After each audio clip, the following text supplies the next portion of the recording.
Hello and what is up? Welcome to the Unnamed Comics Podcast. Going on? I'm Cisco. This is Matt. Alex. Are you ready for this podcast, Yeah. man? One went person. Yeah, I'm so happy about this. yeah.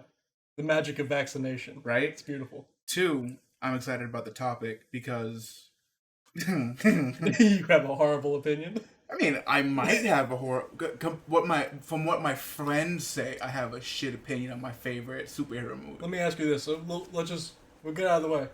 Did either of us choose a Marvel movie? I did not. Neither did I. But Spider-Man 2 is like number 2. Yeah, Spider-Man 2. I mean, that's an easy one.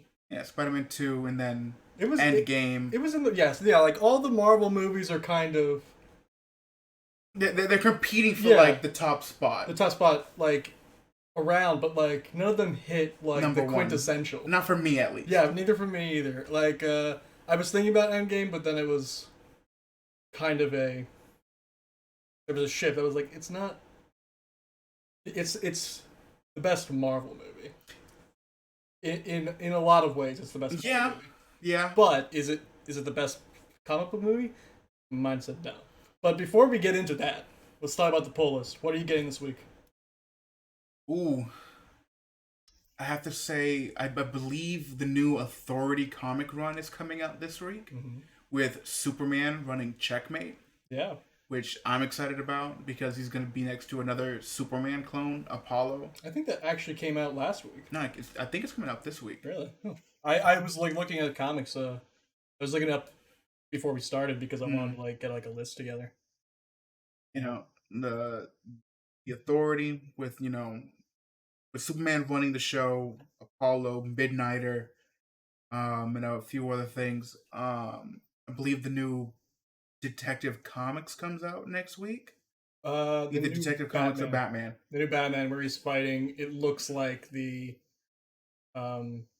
Peacekeeper one. Peacekeeper one, yeah. Yeah, which will lead into Future State. Yeah, it's all exciting. Yeah, and I'm excited to see the new Superman because from what we got from Future State with him on Battle World, I'm excited to see how he got there. I'm excited just because it seems like the new Superman has been hyped up so much. For those of you who don't know, Tom Taylor is writing the next Superman run. And it's going to be Jonathan Kent as Superman. Yep. It's Superman, son of Kal-El. And my God, like everything that they've talked about and like just like the sneak peeks that they've shown looks amazing. It's exciting. It's very exciting. It's exciting because one, it's Tom Taylor. Mm-hmm. I think you and me are both kind of Tom Taylor shills. Yeah. It's hard not to be when he writes such good fucking comics.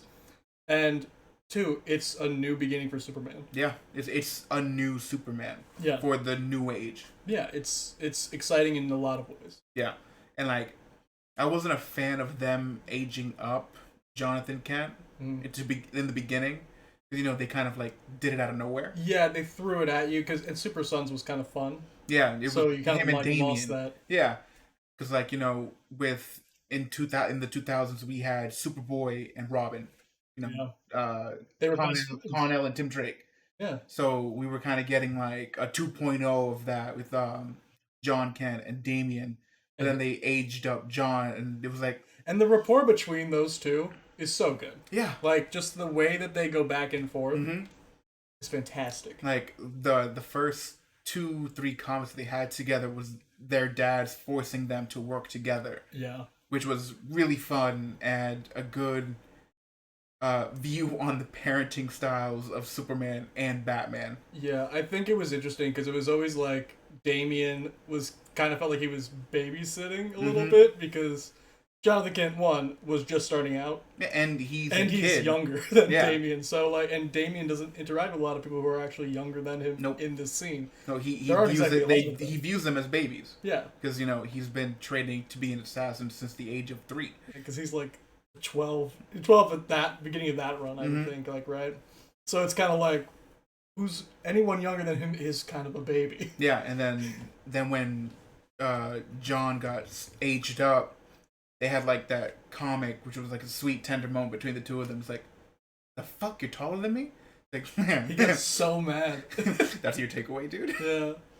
But yeah, that's pretty much what I'm looking forward to this week. I got one other thing that you're going to be looking forward to that you probably didn't know was coming out this week. Justice League Infinity, the continuation of Justice League Unlimited. Oh shit, that's right. Comes out this week. Comes out on Wednesday, I think. Yeah. Yeah, there's that. There's something I'm kind of excited for because I've been hearing about it a lot, but like I'm not like it's Skybound X. Skybound X. It's like the Skybound comics in print with a bunch of like changes to the character. Like the first issue I believe is Rick Grimes fighting zombies with like a lightsaber. Like, it's so weird. Is it like a mashup? Yeah, it seems like kind of a mashup. So I'm kind of like, okay. Yeah, like, I have to read the entirety of The Walking Dead. Have you not read it? I've read like the first 10 issues. Oh wow, so like, and I haven't gotten past that. Oh my god. So the way I read The Walking Dead was I read up to the like the big story beats probably, right? Just because, with the governor. Yeah. And then Herschel. With like Glenn and stuff. Yeah. Yeah. With Lucille. Yeah. Lucy. So I read up to the midpoint of like the Negan arc. Mm-hmm. Like after Glenn died, I was like, fuck. So like I was all caught up though at that point. And after that I was like, I'm too emotionally like I'm distraught. Fucked by this. Like it's too much to deal with right now. I'm gonna hold up, and then I just stopped reading for a couple of years, and I just finished it up. I think it was during this pandemic. I finished it because they finished the comic during the pandemic. I had read the first 10, and then I was watching the TV show. Yeah. And then I got sick of the TV show, and I was like, okay, I just want to know how this thing ends. Yeah. So then I read like the last 3 issues. That had to be confusing. It was. Yeah, there's no way reading the last 3 issues could have gotten you any semblance of what happened. No, absolutely not. Because the comic and the TV show are starkly different. Everything's also completely changed by the end of the comic. I know. Like, it's not even, like, close to how it began. I know. Because, like, in the TV show... You got 2, like, normal comics, and then you got the last issue with, like, a time jump. Oh, yeah. Oh, yeah. Because, like, the last issue, Carl is still alive. Yeah. And in the TV show, they killed him off in, like, season 4 or 5. Yeah, I stopped watching before Carl died. Yeah, they killed him. And yeah, I was like, okay. And then it was like, I was watching, I'm like, okay, cool, Carl dies, alright, I didn't know that happens. And then, when you get, like, Google listening to you, it's like, 10 things that happened in the comics that didn't happen in the TV show. Yep. And, like, number 1 was Carl not dying. It's a fun fact here. While I was, like, looking up comics, hello, pink trash. When I was looking up, like, comic book movies today, like, I was, like, going, like, hey, what are the, like, list of all the comic book movies? I actually have one for us to reference here by year and everything, right? Spawn was a great movie. Yeah, apparently the first one was, like, The Shadow. Probably. And, that makes sense. The Shadow was, like, the first, quote-unquote superhero. Like, very, like, cloak and dagger, noir. Now he's a pinball machine. Yeah. But that's where you know him from, probably. Yeah. That's where I know him from. Because we weren't born in the 30s. Yeah. But when I was looking it up, like, right away, YouTube immediately started suggesting me, like, videos about comic book movies. Like, lists of comic book movies, not just, like, the normal, like, hey, here's something about the new Avengers. It's like, no, it's like, hey, here's the chronological list. Here's a ranking list. And I'm like, damn, that is so quick. Thank you, Google. Thanks. You told me something I did not know I needed to know. Yeah. But yeah, so, talking about, Skybound a little bit. Wonder Girl issue 2 because I want to know more. Yeah, because she's gonna be talking to the Amazon goddess, right? Yeah. Oh no. She's in Hades right now, right? Well, no. At the end of issue 1, she fell into like a pool, and like a snake. Okay, so she's gonna be talking with the Amazon gods. Yeah. Okay. So I'm like, I just want to know more. I want to know if I'm going to invest into the new Wonder Girl because I'm interested, but also, like, the first issue did not. It didn't hit the right notes. Yeah, it didn't get to the point that it needed to get to for a first issue. Like, she's not, like, she had nothing going on. It was like it was what you would normally have in like the first couple pages. Yeah, the first of issue. Like the backstory, and like, then it's like she gets there. It's like okay, great, and then she would have at the end gotten like her powers, and like there would have been like a little conflict. Yeah, right. In like the first issue, like they didn't even get to like her having powers. They like were just, hey, you fell in a puddle. Yeah, you're hearing whispers. Like there was some stuff going on, but yeah. And then something that I didn't know was coming out, but I'm kind of excited for: Batman Secret Files: The Signal. So the Signal's back. Yeah. Like outside of being in the Outsiders. Oh, cool. So he's gonna be spotlighted in this new issue. Yeah. Well, no, it sounds like he might actually be like it might be called Batman Secret Files: The Signal. Oh, so it might be the entire series. 1, 2, 3. Okay. I'm not sure. It could be the other way, but it seemed like from the little read on it that it's just gonna be a Signal series. It's like when I hear Batman Secret Files, I assume it's gonna be more. And I hear colon the Signal. I think like Secret Files Red Hood, Secret Files Drake, Secret Files. I would love just anything on fucking Drake, motherfucker. I've talked about this so many times. I'm so. Like, you're a Tim Drake show. I'm a Tim Drake show, and I'm craving something. When Tim Drake dies in Injustice 2, the comic, oof, fucking heartbreaking. Because I was so excited to see Tim Drake. I knew he couldn't make it because he wasn't in the second game. Yeah, no. But it was like, he exists in this universe. It was heartbreaking, and then we got to see Bruce kind of kill Zod. So again, and then like he fucking translates, "I'm gonna kick your fucking ass" in Kryptonian. And Tom Taylor knows how to fucking write characters. Oh yeah, it's crazy. And then they had Red Hood in there as like the Batman Suicide Squad leader. It's obviously Jason Todd. Yeah. But like I like the timeline of the Injustice series because you don't know what has occurred, what hasn't occurred. Because like Jason wasn't mentioned at all in years 1 through 5. Jason's not mentioned in a lot of things. Like once he's gone. Yeah. You know, like once Tim Drake shows up, Jason stops being mentioned pretty much at all, which is one of the things that Jason kind of like talks about when he comes back. Yep. It's like he didn't care. So it's always interesting. I mean, I don't know, but maybe not interesting, but like they always put him in the same role for Elseworlds kind of things. You know, in the Hush Dark Multiverse thing, he was like an arms dealer kind of guy. He came back as an arms dealer.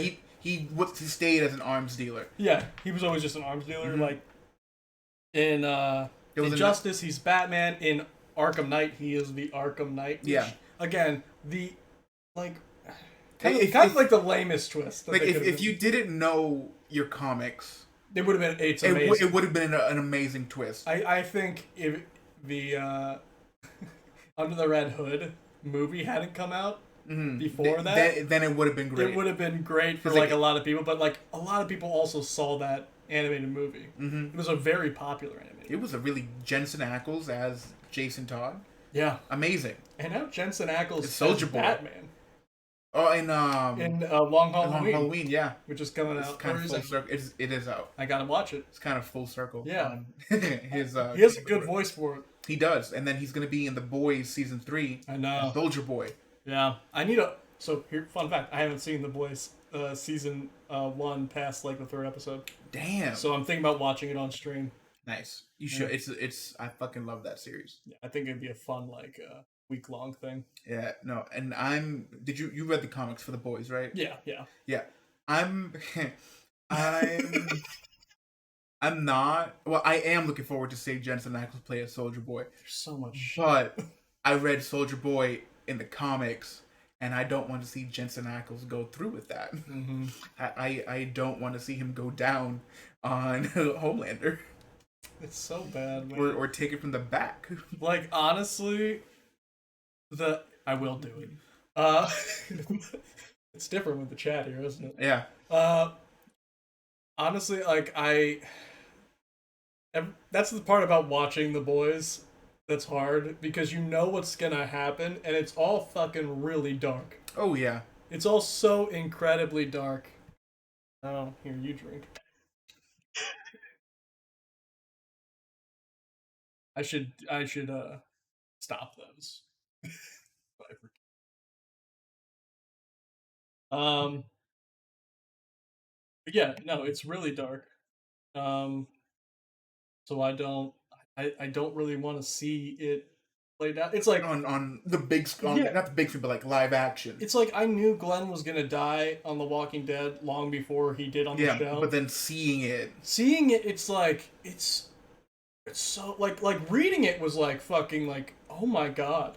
yeah, but then it's still in the context of a page. Yeah. But then you see it on TV, and then it's like, oh my god. Yeah, like I remember being kind of like low key a little traumatized by seeing Glenn on the page. Mm-hmm. The way, because It's graphic. it's so quick and graphic. Like up until this point, characters have died, and it's been like pretty, Like cut and dry. It's like cut and dry. It's this like person okay, died. but like Glenn gets murdered as he's crying out for his wife. Yeah. So it's like that extra little drive in with the dagger. Yeah, it hurt. Like, and comics up until then I've never really done that to me. Since then, many times, but up until then it was kind of like, okay, All right, this person died. this person died. Let's keep reading. I mean, it's sad, but like I don't feel like I don't need to stop. Yeah, like, but that's like the thing. Like, so similar thing with The Boys. I'm like watching A-Train run through that woman. Oh yeah. At the beginning. Oh yeah. Is like I almost had to stop right there because it's so quick and visceral. Mm-hmm. And like it doesn't give you any time to react to it because it's like, yeah, hey, gotta go. It's like, and then by the time you realize like a human life has been taken, it's like, there's nothing to look at. And like it was it was definitely bad seeing it on Amazon with Huey's girl being splattered, but in the comics it was worse because he was still holding on to her hands. Yeah, like I think for Huey it was worse. I think just but like watching it happen the way it happened, like in the show. Mm-hmm. Like, I mean, you can't. Oh, bad, yeah. It's like it really hits you. He was looking at her and then he wasn't. Yeah. And then just blood splatter. Yeah. But now that we're moving into talking about live action stuff anyway, should we get to the topic? Unless you have another comic to pull. No. What? Okay, let's start this off by asking, what do we think each other's favorite movie is? Okay. So, I've been thinking about it. You told me that it is an unpopular opinion. I jokingly said, Batman Forever was your favorite. Yeah, no. I don't think it's true. No, absolutely not. I don't think that's true. I'm trying to remember what my thought was immediately after that. Because I had one. I had a pretty... my other thought was that it maybe is one of like the less popular Spider-Man movies, but that's not gonna be it either. So I kind of went to something more obscure. I think one of your favorite movies is Kick-Ass. I actually do not like that movie. Really? I thought that would be like the really unpopular one, but like in some way you might like it. My other guess would have been like The Dark Knight.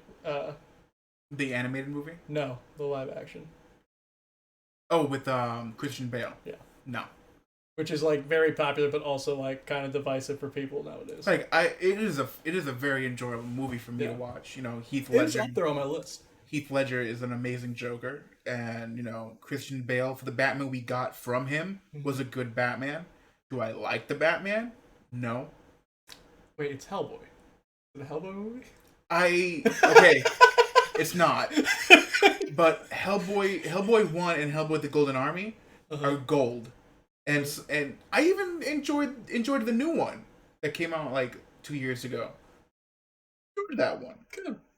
Because like that one, I'm a sucker for comic book movies that follow the comic book, and that new one with not Ron Perlman, the guy from Stranger Things. He plays the sheriff. I'm trying to remember. It's Dawn of Justice. It is not. Fuck, I forget his name. He's the sheriff in Stranger Things. And he's Hellboy, and I just enjoy that one because it follows the comic, some of the comic book beats. No, not Hellboy. Okay. I'm gonna throw one more out there, and then you're gonna have to tell me. Is it Man of Steel? Yes. Is it really? It really is. Oh.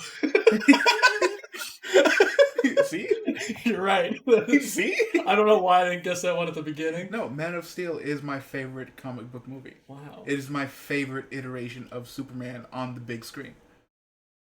And like every movie with him in it, it's still my favorite version of Superman on the big screen. I get it. Henry Cavill's a good Superman. Like Henry Cavill as Superman? Fucking amazing. I do think Man of Steel, not the movie you start your universe on. No, absolutely not a good universe start. I don't think it's a bad movie. I don't think it's a good. I don't think it's their Iron Man is what they were looking for. It is not, right. But I still enjoy it. All right. And I really wish that they kept that tone from Man of Steel. Like, up the brightness from that point onwards. Not the visual tone, but the brightness. Yeah.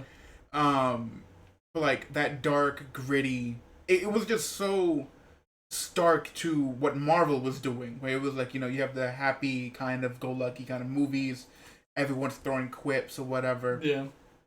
And Man of Steel. You wanted something closer, like a Christian Bale Batman like style, like grittier. Kind of, yeah. Like even Christian Bale's Batman, I found kind of corny at times. Yeah. And like Man of Steel to me wasn't that corny, because it was like, okay. You don't think when his father goes, no. Okay. Does it have its faults? In the tornado. Does it have its faults? Yes, absolutely. But, I still thoroughly enjoy the movie. Sure. And like, I don't know, it's definitely like, what if someone with that power fighting with another person with the same amount of power in a huge city? The city would get leveled. It's not like in the comics where it's like, oh, they only like fight on this one square block or whatever. No. All the buildings in this city are like probably demolished. You know what's funny? I think early on when we started talking about comic books, you told me Man of Steel was your favorite movie. Yeah, I did. Like, you definitely told me. I just enjoy it. It's a great movie. Yeah. I'm gonna try to guess yours. Okay. Yeah, go ahead. What do you think mine is? Is it pre-2000s? No. Is it within the last 10 years? Okay, so 2010 to now. Yeah. Really narrows it down, I know. And it's a DC movie. I didn't say that. Oh. I said it wasn't an MCU movie. Oh. Fuck. I'm gonna have to look at this list real quick. Enjoy the list. Let's see if is it Lego movie? Lego Batman? Lego Batman. We were talking live action, but remember? I mean, we were just talking about movies. Yeah. Planet Hulk came out in 2010. You know, I did think there was a possibility that you were going to say Scott Pilgrim. Which would have been an interesting choice. I reread the comics, and I enjoyed the comics a lot more than I do the movie.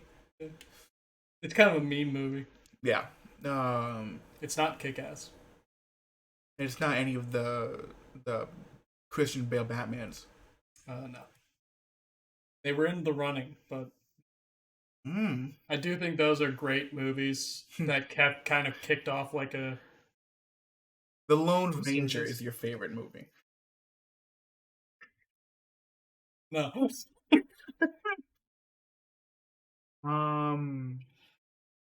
Wow, this is kind of hard. Not a DC movie, not an MCU movie. And it's like big superhero fighting each other, villains. I'm not gonna give you any more. Fuck. Huh. Any of the X-Men movies that came out? 'Cause those technically aren't in the MCU. Yeah. No, you're up the right tree. Oh, Logan. Yeah, it's Logan. I thought Logan easy, just because it's the end to like the longest superhero run. Yeah. Run played by the same person. Yep. Like it's the same fucking character that we saw in X1. Like just over time. Like, so for me, watching it, it's a near perfect superhero movie. Mm-hmm. Even though it's not a traditional superhero movie. Big Hero 6. Big Hero 6 was a close second. It was a good... Big Hero 6 was a good movie. But it's not, Bother. But yeah, no, Logan for me, like, when I was watching in the theaters, like, I had, I usually watch with a pretty critical eye. I did cry as well. And it was like, because it's kind of hard to turn off when you have to do it. Like, I took classes where I had to, like, watch a lot of movies. With, like, things. So it's kind of hard to turn off. Like, I was having trouble finding anything wrong with it. Wrong with Logan. Like, I was just sitting there enjoying it, but, like, also, like, the brain does what the brain does. It's like, so, like, when I think of Logan's just a really great movie. Mm-hmm. In general, it's not just like a great super movie. It's a great movie. Yeah, my dad watched it with me. He knows nothing about superheroes. He loved the movie. Yeah, like Logan was one of those movies where you didn't have to watch anything else, and you could just watch this and know it's a man at kind of like the end of his rope. Millions of miles of trauma. Yeah. And him trying to set it right with this one thing. Yeah, exactly. You don't need like it helps when you have the other like context of the character, but you don't need it. Yeah. Like everyone kind of knows like who Professor X is. Everyone kind of knows who Wolverine is. Mm-hmm. Like they're so ingrained in like the culture at that point. Yeah. 2017. Because they've been like names thrown around for over a decade since like the late 90s. Yeah.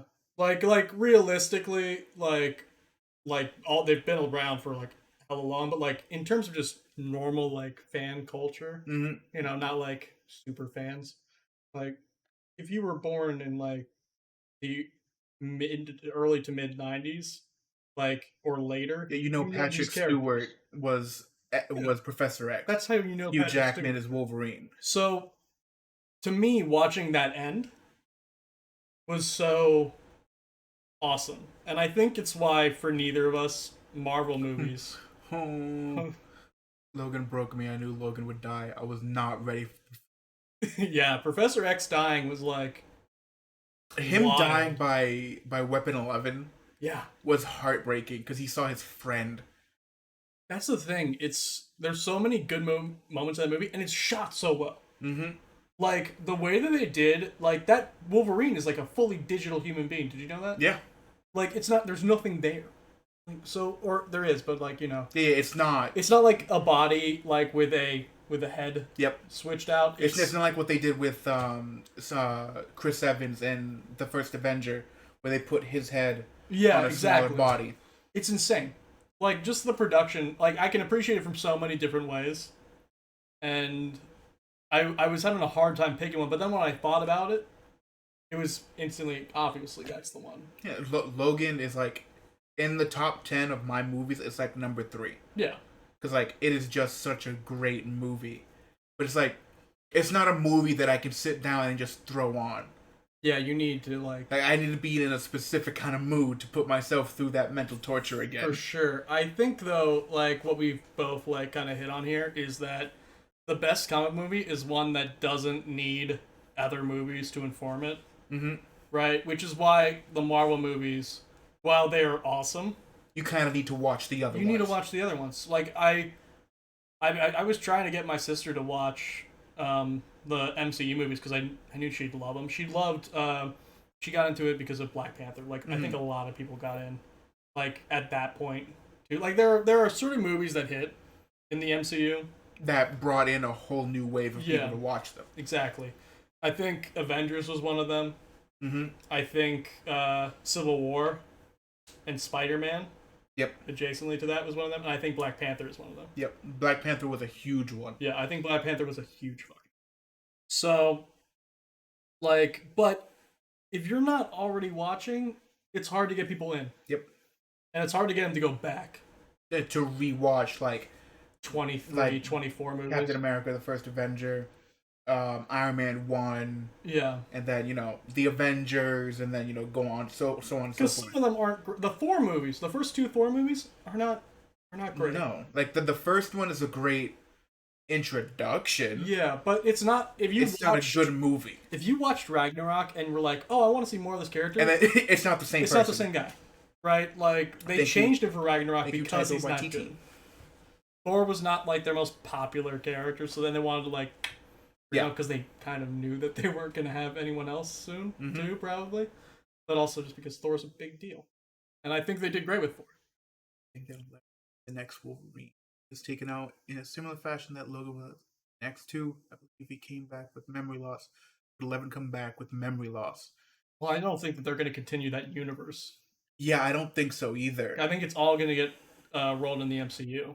I believe so, keep some of it. That's what I know. Hugh Yeah. Jackman isn't coming back. Well, actually, we don't know that Hugh Jackman he might be coming back in Deadpool 3. Yeah, he's probably going to be... I think you'll see him as Wolverine on the screen at some point. By the way, if you're watching this on YouTube, we have a Twitch chat. Yeah. And if you're not watching live, we're live every Sunday. Yeah. Around this time. Around this Sunday. It's great. This time being 5 to 6. Yeah. But, yeah, like, I think that's, like, a big part of it. I like, it's hard to get people to watch. I got my sister to watch them. She loves the movies. Mm-hmm. Like, we watched the last few together over winter holiday. And it was really fun. Like, right? Because I'm a big comic nerd. I'm getting her into comic books. Like I've gotten her a couple over the past like years. Like I get her like some Image stuff like Saga and Wise, like stuff that you can introduce to her and like she'll get into it. Yeah, and then from there she can like go on and like find out what other ones she can read for herself. I think like it goes back to a kind of our conversation about like what is the best like introductory comic. Right? Like, what's the best way to get people into comics? And it's not necessarily a DC or Marvel fare. Yeah, it could be from Image Comics. It could be from Dark Horse. Yeah. It could be from anywhere, so long as... Because those are more digestible. Yeah. It's hard to, like, drop a character with 80-plus years of history on anyone. And it's easy to drop, like if you're going to read Invincible. Yeah, I think Invincible, like, when we were talking about that... Invincible, by the way, over there. All of it. Nice. Yeah. If you like drop Invincible on someone, it's much like that's the entire thing. It's much more digestible. Yeah, you don't have to like because we brought up Wolverine. It's not like bringing up Wolverine as like, hey, read Wolverine. It's like, do you want me to start from the 1980s? Yeah. Or do you want to start from the 2000s, 2010? Which run of Wolverine can I get into where I won't be completely lost? Which is, it's a hard question to answer for most people. Like, so, and I think that translates over to movies. I think Wolverine just, it hits different. Because it's not necessarily, like, it doesn't show itself like a comic book movie. Yeah. No, it's definitely like its own... It's like for me it was like an ode to it was kind of like an ode to like Western movies. Yeah. It's filmed a lot more like that. Yeah, because like you have like the Lone Ranger, kind of like on his own, wants to be on his own to kind of... You know what it is? It's filmed like Mad Max. Yes. Like, it's like the tones and the colors for a lot of it are just Mad Max. Yeah, and plus like, they're on like this like hectic road trip with people chasing them at all times, whatever. Yeah. I do wish that they wouldn't get rid of the entire universe. Yeah. And keep some, like, if they're not gonna reintroduce Hugh Jackman's Wolverine, or like, the male Wolverine, I would love to see an X-23 Wolverine. It would be great if we just skipped Logan entirely, because it's already been done so well. Yeah. I think you're right. Like, I didn't really think about that until you just said it, but it makes a lot of sense. Just because we've seen it. Yeah. We've seen it done for the past 20 years. For the past 20 years, and it's been done well. Yeah. Like, it's not like Hugh Jackman as Wolverine has ever been a problem. Yeah, no. Hugh Jackman as Wolverine in its entirety is fucking amazing. Yeah. I would much rather have, like, Hugh Jackman come in as, like, a cameo. Yep. Like, in the MCU, like, to explain who X-23 is. So we would still get, like, a Hugh Jackman cameo, and then get an X-23, like, movie, and just have X-23 be Wolverine. Yep. That'd be really cool. And, like, I would... But it won't happen because they're not gonna do it. Yeah. They want, like, Wolverine really bad. It definitely is time to pass the torch to a new Wolverine. And, like, for the new Marvel universe, because, like, they're entering phase 4, phase 5. Phase 4. They have Shang-Chi coming out in August. Mm-hmm. I'm not including Black Widow into this. Though this it counts, but it's not like... But it's not an introductory to a new character. Yeah. I mean, it might introduce, like, the new Black Widow. Yeah. Yelena Borchevich, or whatever her name is, her sister. It's kind of like whatever they're gonna do with Black Widow. Like, I'm not even... I want to be excited for that movie, and I kind of am. Like, but it's not too late. Yeah, it's kind of like it was too long between, like, Endgame and this. Yep. And it's a, like, origin story for a character that we've already had for so long. And who was already dead. I feel like I know her entire story already. Yeah. Like, or at least the parts that matter. And, like, I'm gonna watch it and enjoy it to the best of, like, what the movie is. Yeah, no, I'm excited to watch it. I'm not, like, excited to watch it because it's gonna inform anything, though. Yeah. That's the thing. Like, when you watch a Marvel movie, it's kind of like you're getting a piece of a bigger puzzle. Mm-hmm. Always. Which is why none of the movies stand... Yeah, it is this Friday. Maybe I'll watch it with my sister. That'll be fun. It's why none of them stand out, like, crazy on their own. Mm-hmm. But the entire puzzle of Marvel movies, the MCU being, like, the full picture... Yep.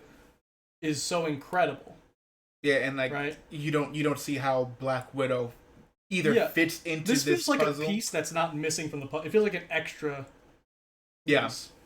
Like, that looks... It just shows you, like, a half piece. It's a factory issue. I mean, who knows? Maybe when we see it, it actually is a bigger piece to something. Maybe it shows her coming back from the dead, and Scarlett Johansson's actually just going to come back as Black Widow. I mean, I would love... Because, like, I do wish that... I think she's a great Black Widow. Scarlett Johansson's Black Widow needed more screen time. Yeah, and we don't need more Hawkeye, really. We don't need more Hawkeye. I feel like I get Hawkeye already. He shoots arrows. He's never been that interesting of a character.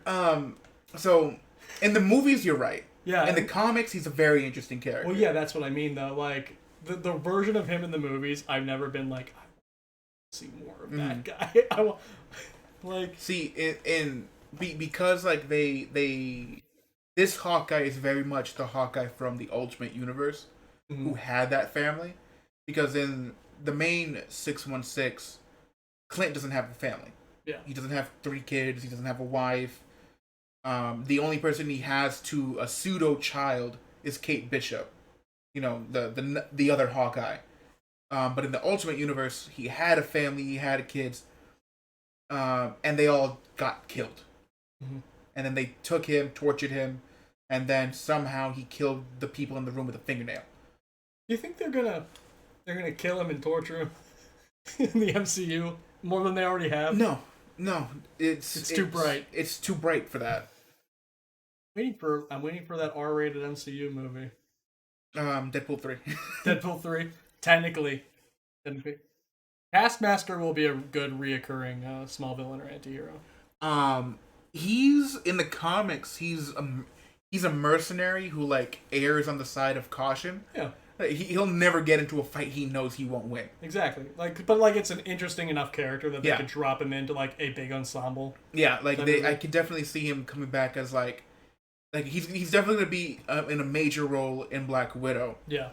But I could also see him like coming back as like one of the 5 people fighting against the Avengers in like the next Avengers movie. Any Spider-Man movie, honestly. Any Spider-Man movie. They introduced Taskmaster in the Spider-Man PS4 game. Yeah, I know. That's what I was really thinking. Great. Yeah. Because it's like, that makes sense. He could easily be like a throwaway, like, opening fight. Yep. In the Spider-Man movie. Yeah. And it would still be like perfectly fine for that character. Yep, and like what I like about Task, if they don't do a face reveal on him in this movie, he could be anyone. He could just be anyone playing the role as long as you get like the right body build. I think it would be great if Taskmaster was just like, I mean, because it's what he's gonna be in the movie, obviously. Anyway, he's gonna be a bunch of different stuntmen. Yeah, like because they all have to know a bunch. Unless they find it's Marvel, they'll probably find one guy that has like a lot of martial arts skills and a bunch of different fighting styles. But it could easily be multiple stuntmen. Yeah, just playing the same character. Like, just to make it easy. Yeah, and like, Taskmaster is definitely an interesting character because That's why Taskmaster over there. Because he has like that photographic memory. Yeah. With like, he can see you perform a move and then he can do the exact same move. Yeah, he instantly incorporates your fighting style into himself. Yep, that's why, when you see him in the comics, he has like a Captain America shield. He has like the Spider-Man web shooters. He has like Black Widow stingers, whatever.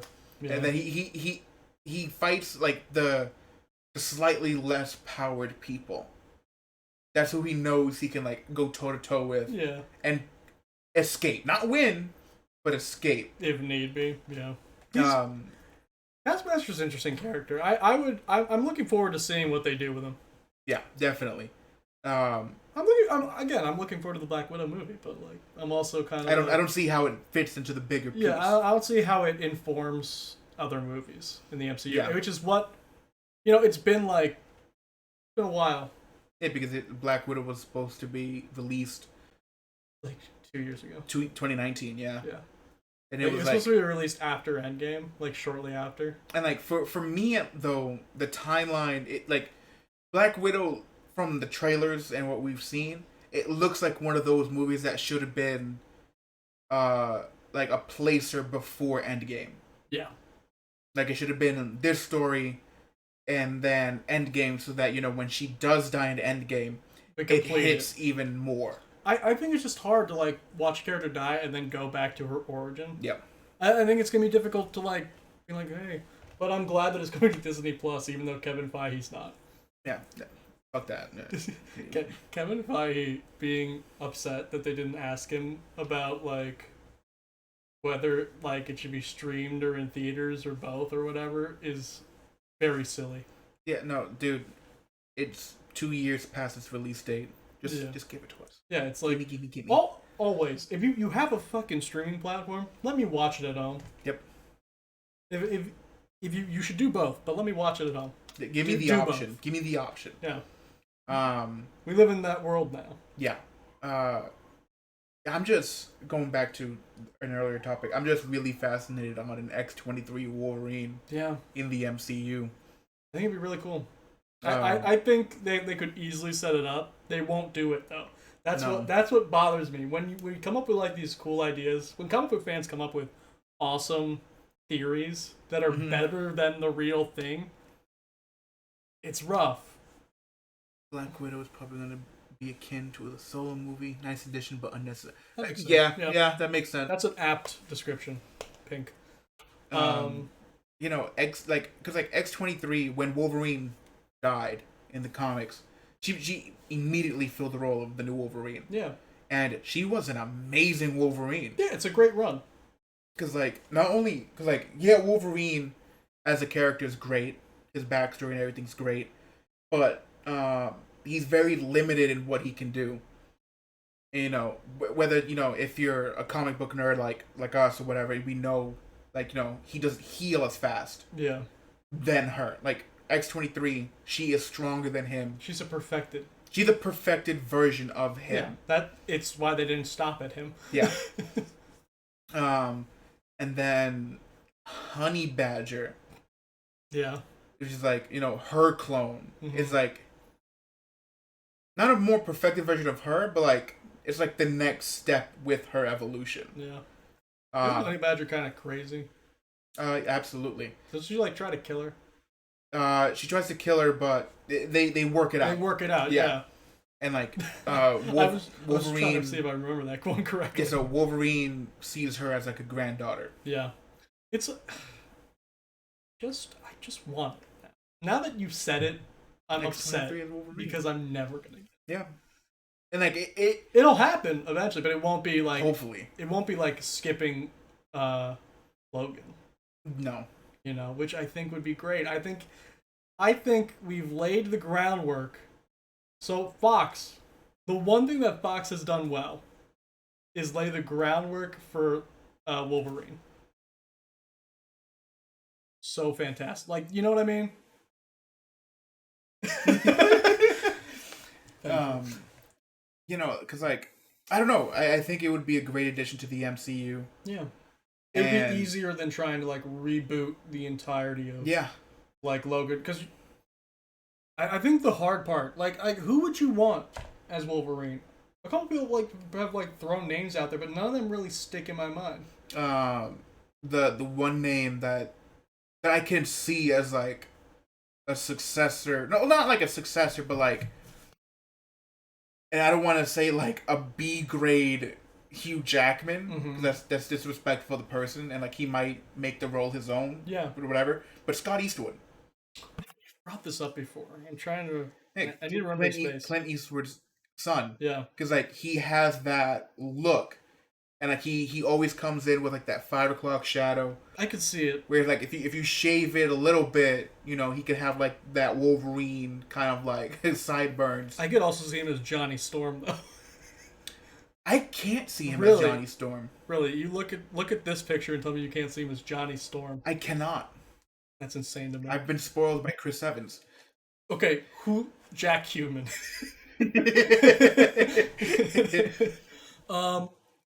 But yeah, no, I don't know. I don't know. Scott Eastwood would be. I think the thing Wolverine. Is, the best thing that they could do is choose someone who's not like Hugh Jackman at all. Someone I think honestly, someone this was thrown out there, and I was I could totally see this working out in the MCU's favor, just because it's so different for Wolverine. Make him someone who is indigenous native. Yeah, because it would fit the character. The way it was described was, he probably would be anyway. Based on the character backstory, it makes sense, right? His father worked as a groundskeeper in Canada. Yep. Way back when, he was his biological father. Yeah, he was probably a native. Yeah. Right. So it would make sense. It's a character who doesn't know where he's from or who he is. Mm-hmm. He has 300 years of missing time. Exactly. There's a lot of perfect allegories there that the MCU could easily play with. Yep. Make it a new version of the character, make it their own, really. Mm-hmm. Without having to get with the baggage of Fox's Wolverine, Hugh Jackman's Wolverine, right? I could easily see that going well. I don't know who they would cast, because that's a tough one.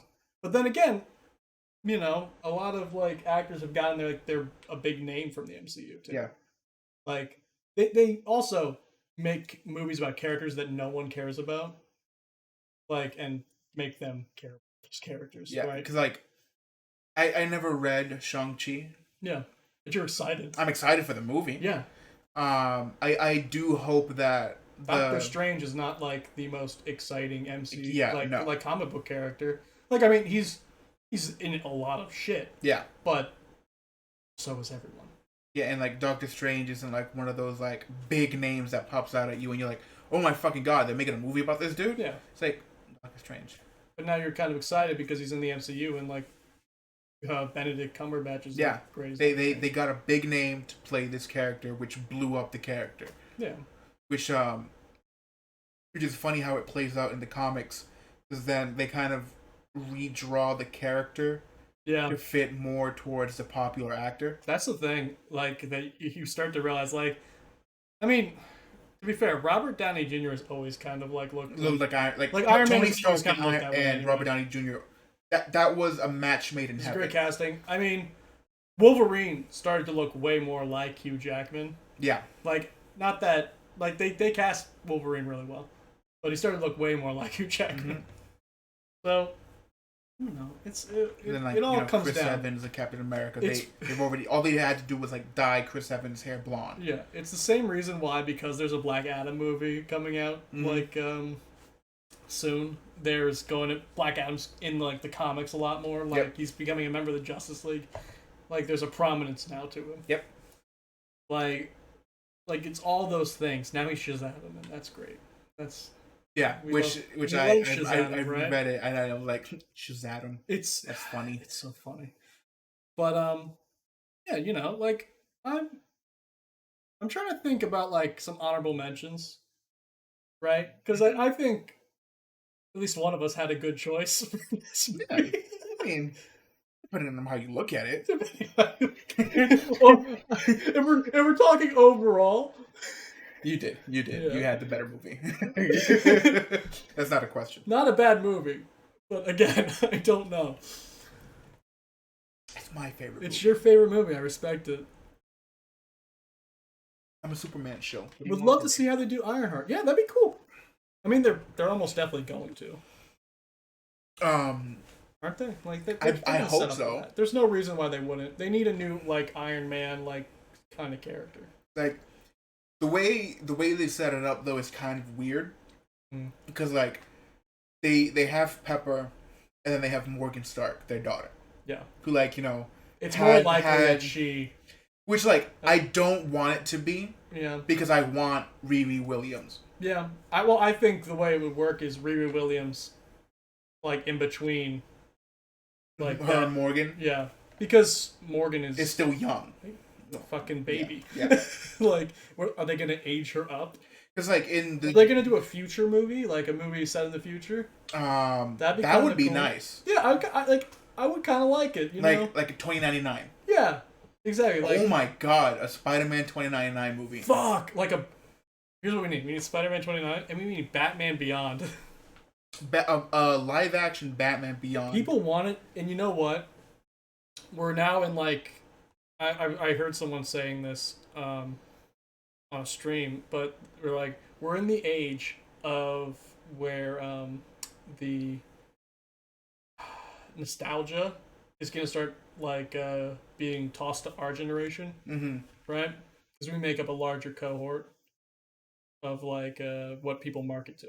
Yeah. Right. So we're gonna start getting like things like Batman Beyond probably. And Static Shock is back? Yeah. I did you read that? Sidebar here. Did you read that? I have not gotten the chance to. I'm gonna go home and read it today. It's fucking good. You know, Static Shock was a huge.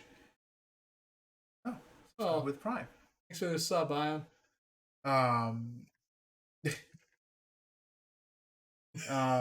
You know, Static Shock was a huge part of my childhood. Watching it on WB. Yeah. And every Saturday morning. Man, Saturday morning cartoons. It was like the WB had like the DC animated universe. So the DC movies, and then they had Yu-Gi-Oh. And Yu-Gi-Oh. I watched Yu-Gi-Oh every fucking morning. And then Beyblade, and then Bakugan. Stop. Shaolin Showdown. Fuck. Shaolin Showdown live action movie. No. No. Who are they gonna get who has a head that's round as a ball? Beyblades.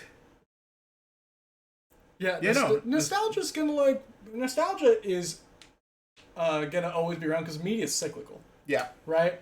It's whatever was popular for you as a kid, like around your 30s. Mm-hmm. is gonna they just take turns with the generations. Yeah. So, and then that's going to become what was popular for your kids. Yep. So, at a certain point, like, if you hit the right note, you and your kids are going to be into the same shit. Oh, yeah. And that's a lucky... And right there. My kids are probably going to hate me, but I'm going to start them off with them watching the Justice League animated shows. If I have kids, I've long thought about starting them off with, like, a Super Nintendo. Why would you do that to them? Just so, like, when... Can you go back to a Super Nintendo? Yeah. I can't. Well, you know, I have my own, like, computer and shit. Yeah, like... like, I think it would be funny, though, to, like, every year get them a new console, and then they get excited. And then it's just... And they really appreciate it when they get to, like, the PS3 era or PS2 era. Dude, I don't even appreciate the PS2 era anymore. Oh, well, of course not anymore. Because, like, I've been too spoiled. Okay. Is using nostalgia factor a cop-out for lack of originality? Yes. To some degree, yeah. Like, Yeah. I think that you can... You can play on it. There is, like, a level of whatever you watched growing up heavily influences what you make. Yep. I do this all the time where, like, whatever I used to watch this YouTube channel called Far From Subtle, and they had, like, this show called Awesome Video Games. It was it was very fun. It was like it was about, like, these two well, I guess grown men, but they were, like, playing, like, brothers who were really excited about, like, the NES and, like, stuff and, like, NES games, and they would, like, have a show about it. Mm-hmm. It was, like, filmed in, like, a 90s, like, really excited, like, 90s commercial style. And so a lot of stuff that I make is a lot like that. Like my sense of, like, humor and creativity becomes a lot like that, right? So to some degree, you're always going to be playing on your own nostalgia. Yeah. Right? And so inherently, I don't think it's wrong to, like, use nostalgia when you're creating. I do think we've hit a point now, though.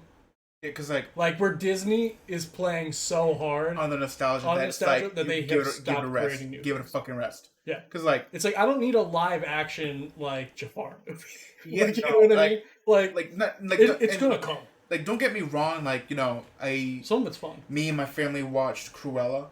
Yeah. And was it good? It was amazing. Yeah, I heavily enjoyed Cruella as a movie. Emma Stone and the story, the way she takes Cruella de Vil in this movie is a great movie. I did not need it, though. Well, yeah. And would you prefer something else? I don't even know. Of that creativity level. With Disney, I don't know what I want from them at this point. Because they haven't made anything new in a long time. Because they haven't made anything new. Like, they had a Lion King live action movie, which, you know, that phrasing, it, like, pisses me off because it's not live action. None of it's real. You didn't film with real lions. You didn't film with real giraffes. You didn't put peanut butter in lion's mouth to make it look like they were talking Disney. Yeah. And, like, that stuff, like, that's not live action. Sure. That is just a higher quality of animated movie. Yeah. And I've said this to multiple people. I think I've said it in person to Pink Trash over here because I know who he is. Yeah. Where it's like, if you're gonna release these live, quote unquote, live action remakes, I'm just gonna go back and watch the original because you can't fuck the original up. Yeah. You could definitely fuck up the new one. Yeah. And, like, I think there were, like, I watched Aladdin with Boris. Mm-hmm. Right? Who loves Aladdin? It's like his favorite movie. Or his favorite Disney movie. Oof. Right? So I watched the Aladdin movie, Boris, and I was like, that was fun. But, you know, the original had better songs. Like, the original had Robin Williams. Will Smith was fun, but, like, he ain't no Robin Williams. It ain't Robin Williams. Like, this could have been made with, like, a completely separate cast and it would have made no difference. Because, like, inherently the movie is... It's going to be the same. It's going to be the same. It's like, it's okay. Like, there's no reason why I need to see, like, today's stars play these old characters. Yep. I would love to see something new. I would love to see something wholly original from comic books come out. Like, you know what I mean? Yeah. That just blows me away. It's hard nowadays to get a new character. That's like get them that traction. To get them traction, like, because if you, like, even with, like, long established characters, giving them their own series is... It could be rough. Possible. I would love if we got, like, because I think one of the best things to come out of Batman recently is Ghostmaker. Mm-hmm. I think a Ghostmaker series. I think he's a very interesting character. I would love a Ghostmaker miniseries to maybe turn into a series because I think I want to know more about him. Yeah, to like test the waters with like here's like a 5-issue miniseries. And I think he's interesting without Batman. Yeah, like that's the thing. So it's very rare that you get, and it's a character that's almost essentially Batman. Anyway. Yeah, but like he kind of. He's like he's got a whole different like set of like it's weird because it feels like he has a different set of skills. Yeah, because it seems like he has like kind of the opposite skills of Bruce. Yeah, because he got every person that Bruce didn't get. That makes sense. But then also he kills the criminals. Yeah. So he's to me, he's like a better version of Red Hood. Not saying that I don't love Red Hood. But it's different. Yeah. It's a different form of Red Hood. And Red Hood already has a very good series. Yeah. Red Hood, I'll say it, I was sleeping on Jason Todd for a long time. Yeah, no. Red Hood and the Outlaws, when it came out with the New 52. Yeah. Amazing. And then when it had like the Rebirth run with Bizarro. So fucking good. And, what's her name? I want a Red Hood live action movie. Yes. But they would need to be set up. It would need to be set up. It would need to be set up. That's the fuck. I mean, but actually though, it's kind of, if we're talking about the current DC, like, movie, which is about to get, like, completely flipped by the Flash, I'm sure. God. They already kind of have set up, like, the potential for that kind of movie. How? Well, Robin's dead. They've shown that Robin's Dick Grayson. Dead. Yeah. I mean, but like you could have Dick Grayson as Red Hood in that sense. That I would love. You know what? I want to see what kind of train wreck they can come up with for that guy. Like Dick Grayson as Red Hood. Why is he angry? Yeah, it's like, with anything in life, honestly, it's hard today to create something completely original to the same magnitude, say, as Superman or Lion King. All the good stuff has been done, and anything else is either not that good or not well known. It is unfortunate. It's hard. I don't know if it's hard to create something original. I think it's hard to create something original that gains traction the same way. Because with whatever original work that you put out there, it has to be seen. It has to be seen, and like when it is seen, you there will be a fan base for it. Yeah. But it's like the noise that fan base makes for you to then make like a 2, 3, or 4. Yeah, I think. To go back to Invincible for a second, one of the reasons why it worked was because they were probably going to not be able to make the entire series. But then someone told Rob Kirkman to push up the Omni-Man reveal. Mm-hmm. Like, because he was going to do it much later. Yeah. Right? We talked about this in episode 1 of this podcast, I think. They told him to push it up because it's like, if you don't get some like traction, kind of, you're not going to get a season 2. You're not going to get a series. Like, and I'm talking about the comics, like, because you're not going to have any more issues. Oh, you're talking about the comics. You're not going to hit issue 20. Okay. Like, if you want to reveal an issue 20, like as of right now, you're not going to hit it. Yeah, you got to show this Paragon completely wrecking their version of the Justice League. You need to play your card. Yeah, kind of like, and he did, and then they went 150 issues, I think. 180. 180, right? Like, so it's. I don't know if it's so much that nothing original is being created, because I don't think that's true. I think like we've had original stuff. I think one of the characters that I'll say right now I've been sleeping on, but seems like they're interesting, is Naomi. From the new Justice League. Yeah, because she was from that new that run of the New Age of Heroes. Yep. Run where they released like some new heroes, and some of them flopped. Yep. Pretty hard, like Rampage, I think his name was. He was like there was Rampage, Silencer. Yeah. There was Sideways, which was Spider-Man kind of, but he was jumping through dimensions and stuff, which was pretty cool. Like I'm kind of like, I read Sideways. If what I think, you know, to what you just said, what makes these characters flop is that the creators probably have a card to play. Yeah. And they don't play it, or they think that they're gonna get the traction with this alone to then play it later. And sometimes the character's just not that interesting. And when it's like, no, play the card now, and then you'd be able to, like, you know, develop more cards down the line. Yeah. It's kind of what I worry about for Wonder Girl. Because I think from what I've seen, I'm interested, but I'm not hooked in. Yeah, right. I would have been more hooked in because, you know, we saw her in Future State. I think that's the only reason why I didn't immediately go. Yeah, because you already saw her in the Justice League. I get where it's going. Yeah, and I think that's the only reason they could have done an issue on the way they did. And like what I wish they would have done is already have her as a character, like, you know, in the costume, the powers, whatever. And then kind of flash back at points to her origin. Yeah. But keep it running in like... I would have loved they start in the middle for the issue. Yeah. Like, start in the middle and then, like, do a flashback halfway through, like, starting to show, like, everything from issue 1, keep it, but stick at the very beginning her fighting something. Yep. Like her fighting Cheetah, and then it immediately flashes back. Yep. And then we work our way towards that Cheetah fight. Mm-hmm. Right? I don't know, like that comic still, like, and since reading it, it's been kind of like tugging at the back of my head. I'm kind of like, I don't know. I need to see where this goes. I need to see more. Like, it's why I'm really excited for the new Superman stuff, because I do feel like it's going to give us original content. Mm-hmm. Right. But anyway, let's talk about some honorable mentions for movies.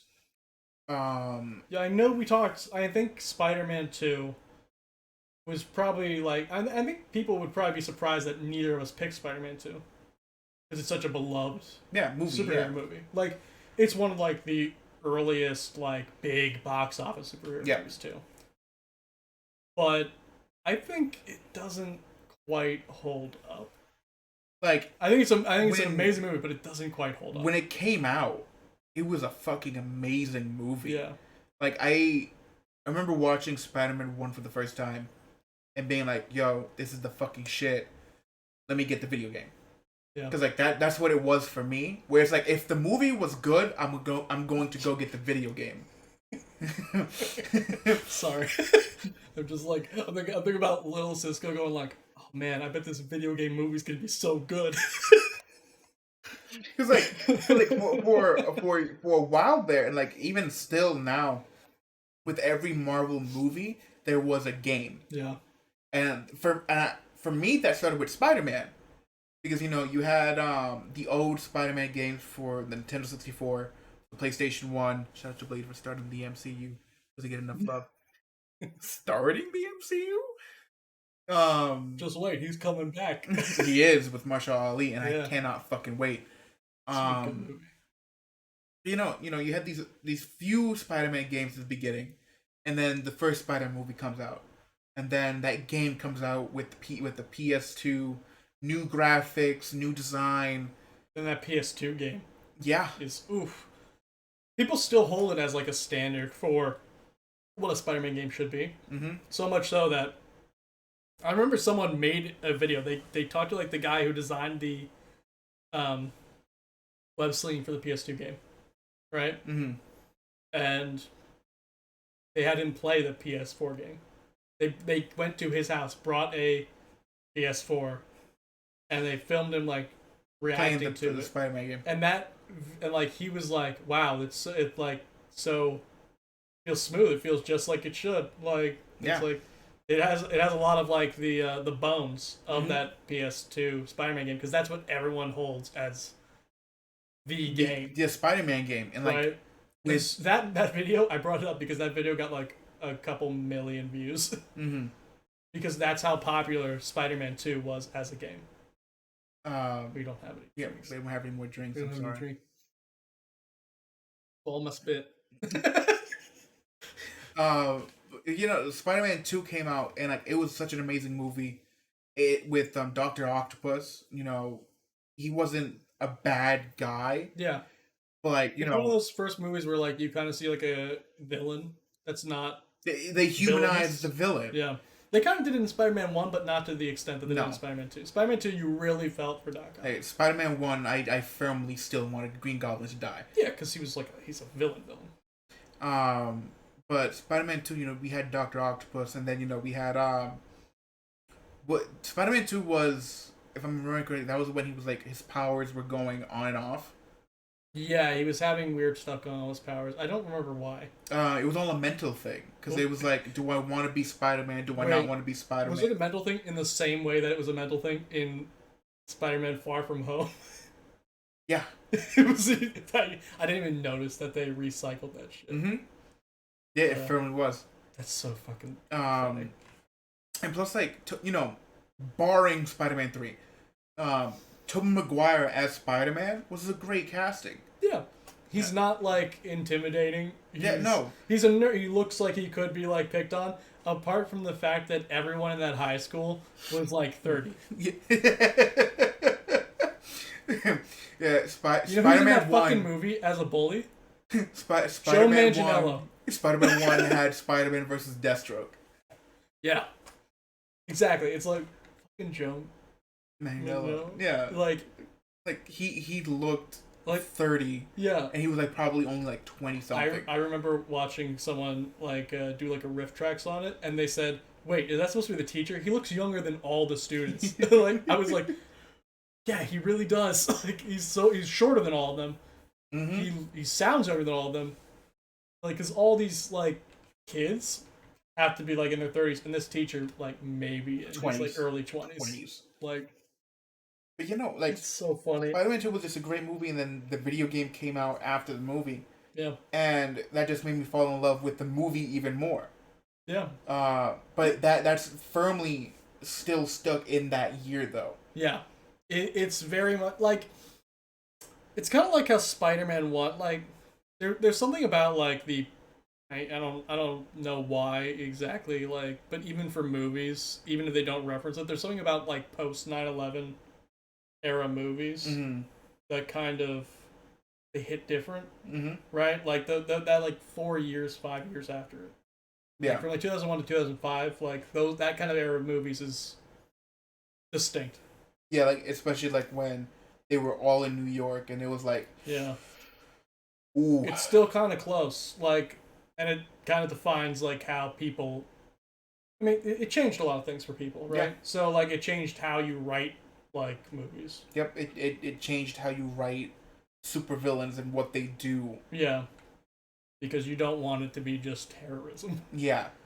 Heavy topic, but yeah, it's what happened. But yeah, no, I think Spider-Man 2, like I think the MCU owes a shit ton to Spider-Man. Spider-Man 2 specifically. Yeah. Because I think that movie got more people into comic book movies than really any other. I think X-Men also, but yeah, X-Men 1, 2, Last Stand, United. Yeah, like the original X-Men like movies were like solid. Yeah, they had a lot of like cool effects. You were introduced to like a lot of characters. It was kind of like the first ensemble superhero movies. Like the X-Men movies were definitely like the first Avengers. Yeah, Fantastic Four was kind of goofy. I really enjoyed. Oh, I love the movie. The Fantastic Four, the first one. I did not like the second one. You didn't like the one where Johnny Storm like grabbed everyone's powers and then started like pretending to be naked and shit. No. When the Thing turned back into a man. No, and then he just. No, I did not. That's a shame. And and like, I would have enjoyed it if they hadn't fucked up Galactus. Well, yeah. Like I could have handled. Everything else in that movie. I forgot Galactus was even in that movie. But they fucked up Galactus. They made him into a cloud. Yeah, that's why I forgot Galactus was that movie. They made him a cloud. I remember them flying into the cloud. I did not remember that was Galactus. And then Silver Surfer just doing that whole thing and then killing off Galactus.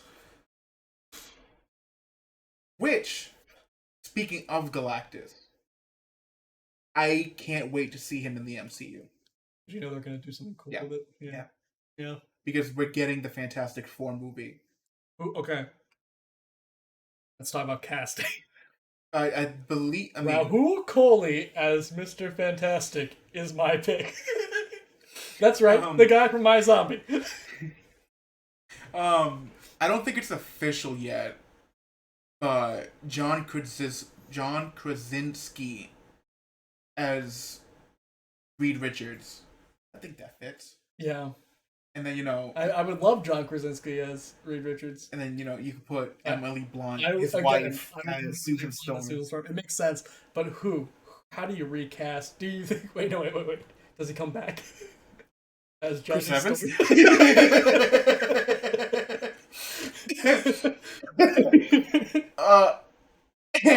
It would be hilarious.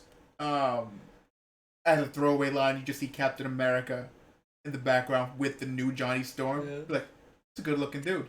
Huh. And then just kind of walk away. I know I'm backtracking, but I think to be a good Spider-Man, you got to be able to have a good Peter Parker and a good Spider-Man. Tobey was a good starting ground, but was a better Peter. Andrew was a great Spider-Man, like another Peter.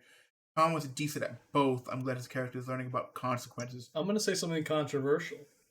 I think Andrew Garfield is a shit Spider-Man. Oof. And I'm saying this compared to the other two. I don't think he was, horrible, but he didn't strike me as Peter Parker in any way.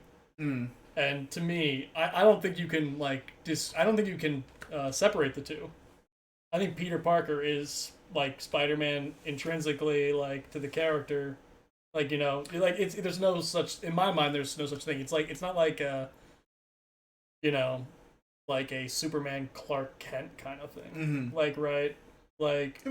Because Superman, again, they are the same character, but Superman plays a character when he's playing Clark Kent. I wouldn't say he plays a character being Clark Kent. I believe he just gets rid of the super behind everything he does. He pretends to be what he thinks of as the quintessential man. But that's how he was raised. Yeah, no, which is why I think I'm with you. Kal-El is more Clark Kent than it is, Kal-El. Well, yeah, but Superman is Superman. Yeah. Inherently, he downgrades himself to be Clark Kent. Definitely, but that's his view of it, whether that's true or not. You know what I mean? Mm. I could see that. Yeah. I just don't think that. Sure. I think they're just the same person, and just one of them, takes it to the next level of what he can do. Because if the way Clark was raised, I feel like if Clark saw a person pushed down in the train tracks, he would go and help the person. Yeah. No. And then, because he has the powers, he can up that ante and be like, I'm gonna try to save the world. Yeah. But Clark Kent, Clark Kent isn't who Superman really is. Superman is really Superman, right? Yeah. Clark Kent is a character who he portrays as a coward. You see what I mean? He pretends to be a coward as Clark Kent because Clark Kent is a cover for who he really is. Definitely in the earlier runs. Yeah. But then there was it's changed a lot. Yeah, there was an evolution to Clark especially Kent. In the past 10 years. Yeah, where Clark Kent and Superman, it was literally just putting on and off the glasses. Yeah. It's changed a lot. He has more recently just become, especially very recently. Yeah. It's just the same fucking character because he got rid of the Clark Superman Kent. came out of the closet as Clark Kent, so to speak. But to what I was saying here, my point was Tom Holland is a great fucking Peter Parker and Spider-Man. I think he's the best out of the three. He definitely is the best out of the three. He hits all those boxes. He plays nerdy Peter Parker, social outcast in this day and age. Mm-hmm. He plays it as a kid who would in school. He's not really popular, but he's not getting bullied per se. Yeah. He's just nobody. Yeah. Which makes a lot more sense than... Yeah, like, nobody gives a shit about who he is. He's not a skater boy. Yeah. Like... But I mean, like... That's definitely I never got the impression that Andrew Garfield's Spider-Man was unpopular in any way, or that he was, like, going through...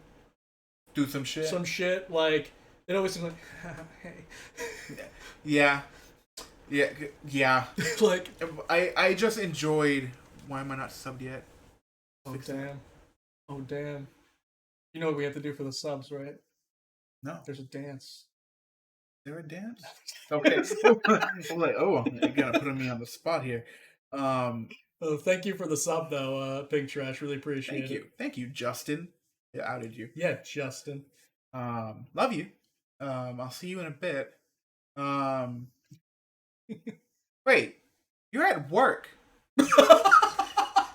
I mean, I appreciate it, but you're at work. So are we. Yeah, fuck it. Never mind. Forget I said anything. I don't know. Andrew Garfield's Spider-Man, I definitely enjoyed more than Tobey Maguire's. Really? Yeah. That surprises me. Yeah, I mean, I think those movies just don't hit right. Like the first one hit for me, the second one didn't, because it was the same thing with Spider-Man 3, where it tried to do too much. Did I tell you I saw Spider-Man 3 at the midnight premiere of that movie? Gross. Yeah. Absolutely fucking gross. I got the VHS tape. No, absolutely not. That's the This right that where he flings his like coat back. Like It's my favorite part of. If Spider-Man 3 only had Venom, it would have been an okay movie. Well, that's the thing. Like, there was only gonna be. It was actually gonna be like Sandman, I think. It was just gonna be Sandman, and then they were like, shove a bunch more in, Sam Raimi. Like if, which is rough. If it had any one of the singular characters, yeah, they could have gone to like a 4, maybe a Spider-Man 5. They would have had a Spider-Man 4, I think, if they used Sam Raimi's original like plan. Probably. That's the bummer. It bums me out. It kills me a little bit inside to think about, because have you ever heard like him describe the movie that he was gonna make? No. It sounds so much fucking better. It sounds so good. Ugh. Like, don't go looking for it, because it's gonna just make you sad. I'm gonna do it. But like, the first, the Amazing Spider-Man with Andrew Garfield, I really enjoyed. Like, it's not in my top 10. Don't get me wrong. I enjoyed the video game for that. The video game was amazing. The video game was really good, and then the second one, also good. shit. No, the video game was shit. Was it really? Yeah, it did not play well. Oh damn. Yeah, it was completely different from the first one. Wait, was that the one where like each trigger was like right hand, left hand for swinging? I think so. Ugh. Gross. But you know, like the first Amazing Spider-Man was a good movie. I enjoyed it. You know, I still vividly remember that scene where he's like, "Oh my god, a pocket knife, my one great weakness," and you whip. Yeah, it has moments. And like that Spider-Man is, for me, the comic Spider-Man. It's quippy. He's quippy. Yeah. Tobey Maguire's Spider-Man, he had a few, but it was more of like those hero one-liners. Yeah. Where... I'll give you that, yeah. Where Spider-Man doesn't have hero one-liners. He's all quip. Like, even when he's like in the ensemble comic books, he's literally, everyone is telling him to shut the fuck up. He's like like how the Flash is in ensemble comic books. Yeah. Because, like, the Flash could be going through really dark stuff in his own comic, but all of a sudden he's in Justice League, and it's like, haha! Yeah. Gotta go fast. And, like, that's how Spider-Man is. Yeah. That's how he's written. Yeah. Because, like, when they put Spider-Man to the Avengers, you know, Tony Stark is like, goes to him and is like, whatever, welcome to the Avengers. He's like, I can't be in the Avengers. Yeah. You know, I'm doing this, I'm doing that, we'll pay you. Thank you so much. I need that is funny. Yeah. And Andrew Garfield's Spider-Man was that funny, like, you know, quippy one-liners. Okay. and not like the superhero I'm gonna save the day shit. I'll say this, yeah, he was probably the best at quips. Yeah, and He's the quippiest Spider-Man.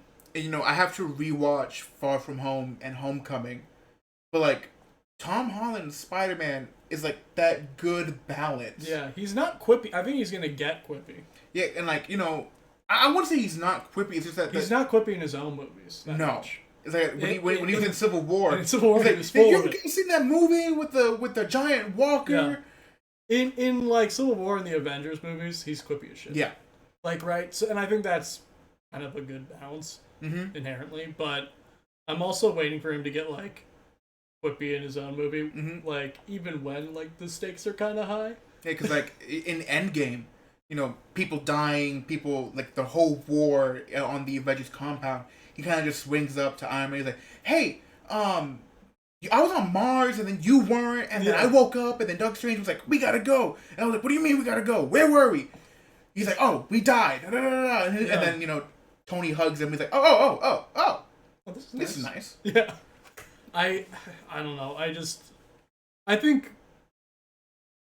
that in terms of like what is a good Spider-Man movie, like just an inherently good Spider-Man movie, I don't think you need Uncle Ben to die. No. I don't think you need it to happen. We all know. Yep. Especially at this point. I think that they played Homecoming really well. Yeah. For that. Oddly enough, the Vulture, great villain. Great villain, yeah. Great villain for like a first-time Spider-Man movie. Batman finally got his wings. I loved hearing about on set where they were filming that scene where he comes out from the rubble and he goes, "I'm Spider-Man," and he goes, "Well, I'm Batman." like that's, which is, I mean, it's a great line. I would have lost my mind. I would have kept it in like an unreleased scene. Oh, I fucking believe like if you go to the extras, it's like, I'm Batman. So good. Speaking of, fuck, I'm forgetting the dude's name. Robert Pattinson? No, but yes, he's Batman. No, the original Batman. The Vulture. Oh my god. Alex, you stupid asshole. Okay, I'm not the only one that completely blanked on this man's name. Okay, listen, I'm really bad. I almost said George Clooney, but I'm like, that's Batman Forever. Oh my god. Fucking nerd.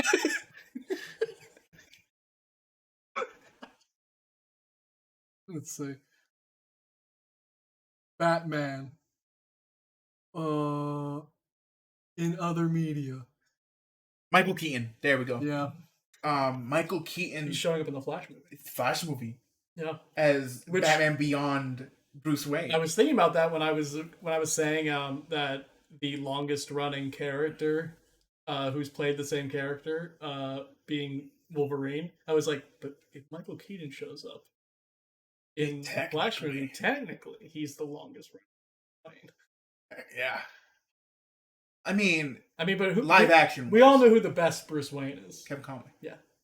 100%. Easily. Yeah, he came back for the CW show. Yeah. It was so good. As a future Bruce Wayne. When Kevin Conroy shows up as Bruce Wayne on the CW, I lost my fucking mind. Because it's that voice. Yeah.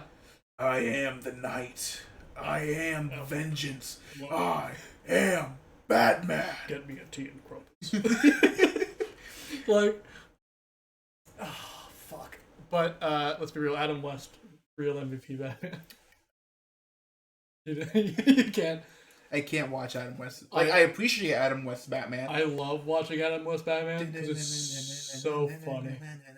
Batman. When Adam West showed up in the cartoons, the Scooby-Doo, like as Batman, you know that? You know what I'm talking about? Yeah, I've seen that one. Yeah, like that shit, like blew my mind as a child. You know, I just it's the costume that I can't get behind. Like, what do you think's wrong with that costume? Is it the eyeliner? It is definitely the white eyeliner on the mask. Yeah. If you're trying to figure out what we're talking about, just search Adam West Batman. Yeah, he has like this really weird white eyeliner. Yeah. Showing the brow of his mask. It's incredibly strong. Just like Adam West. Yeah, I look at that costume and I think, wow. Wow. That's Ben Affleck's Batman times 2. Yeah, way better than Ben Affleck's Batman. Going back to the topic of honorable mentions. Honorable mentions.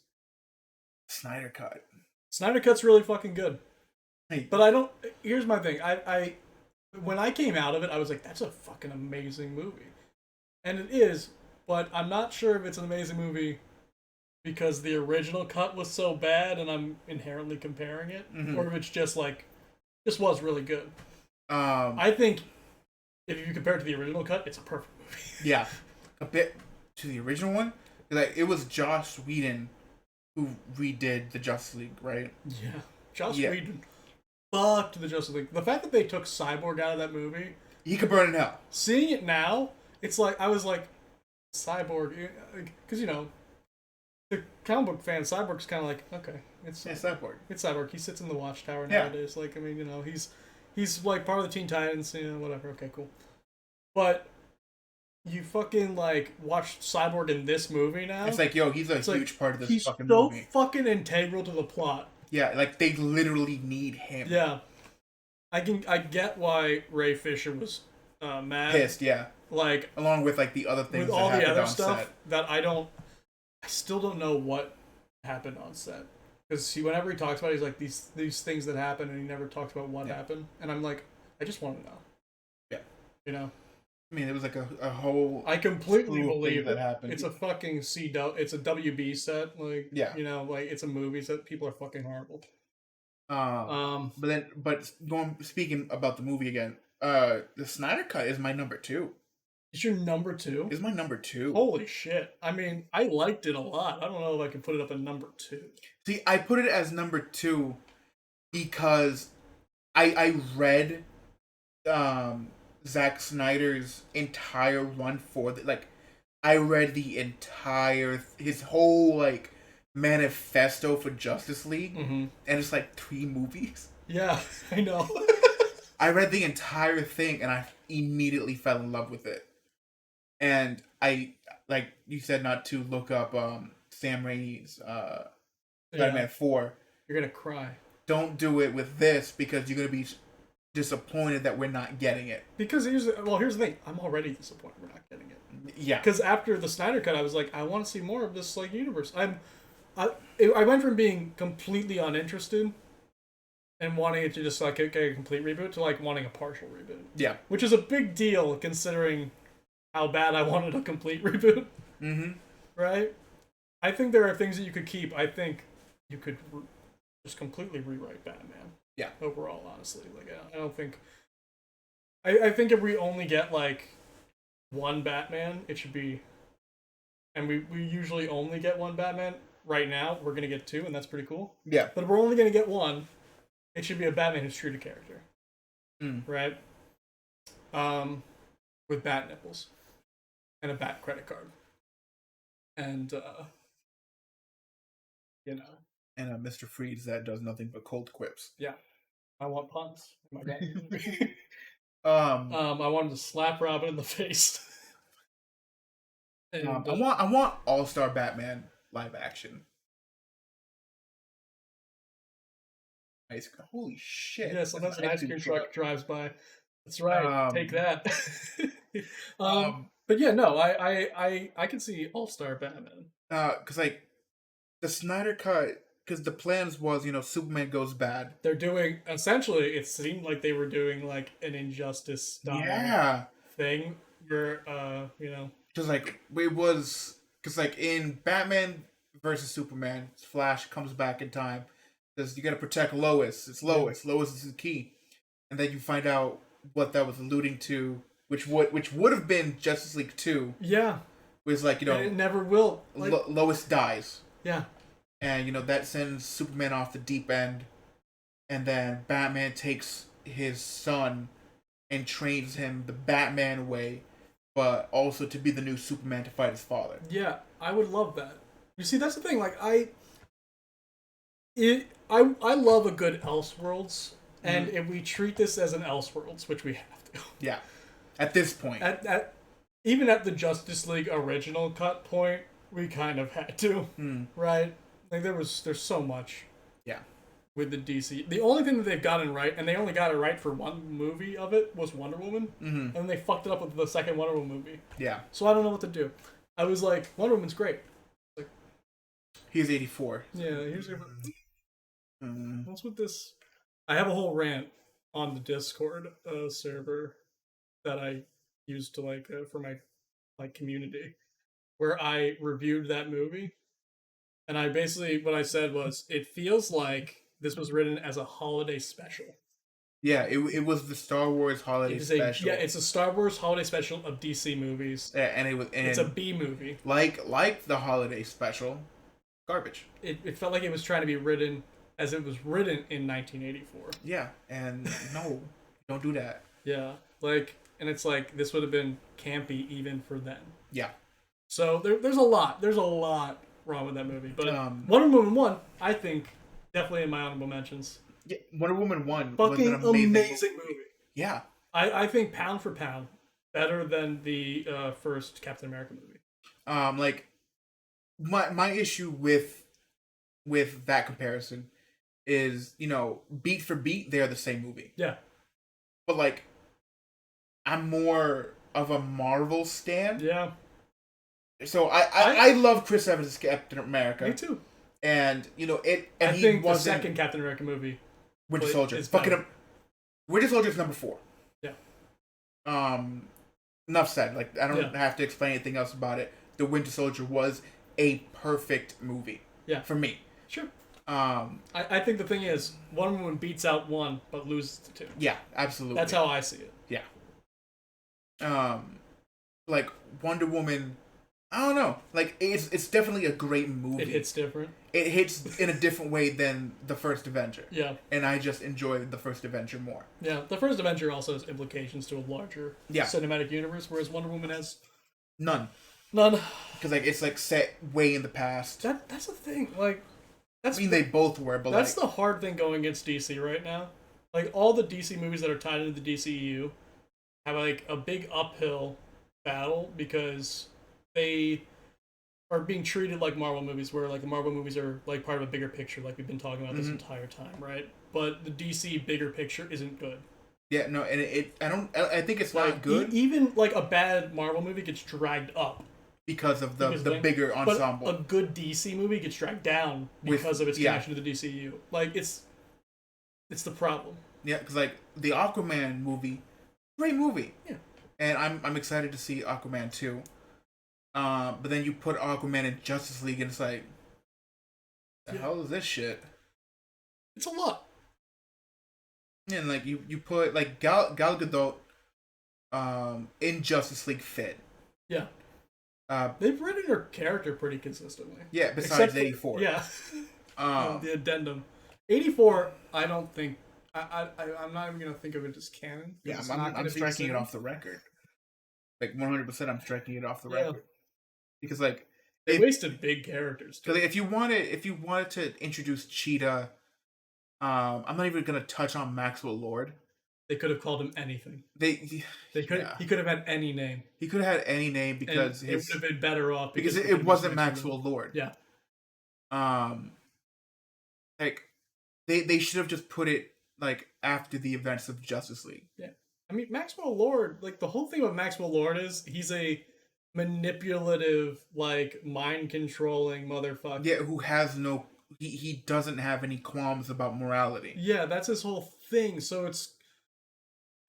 there are some characters that you can absolutely make relatable. I think Kristen Wiig's Cheetah not actually that bad. Yeah. Overall, I think it's the casing in which she was in, that makes it bad, but Kristen Wiig as Cheetah was a great character. I think she was fantastic in the role. But and it makes sense to make her sympathetic. Yeah. Maxwell Lord doesn't.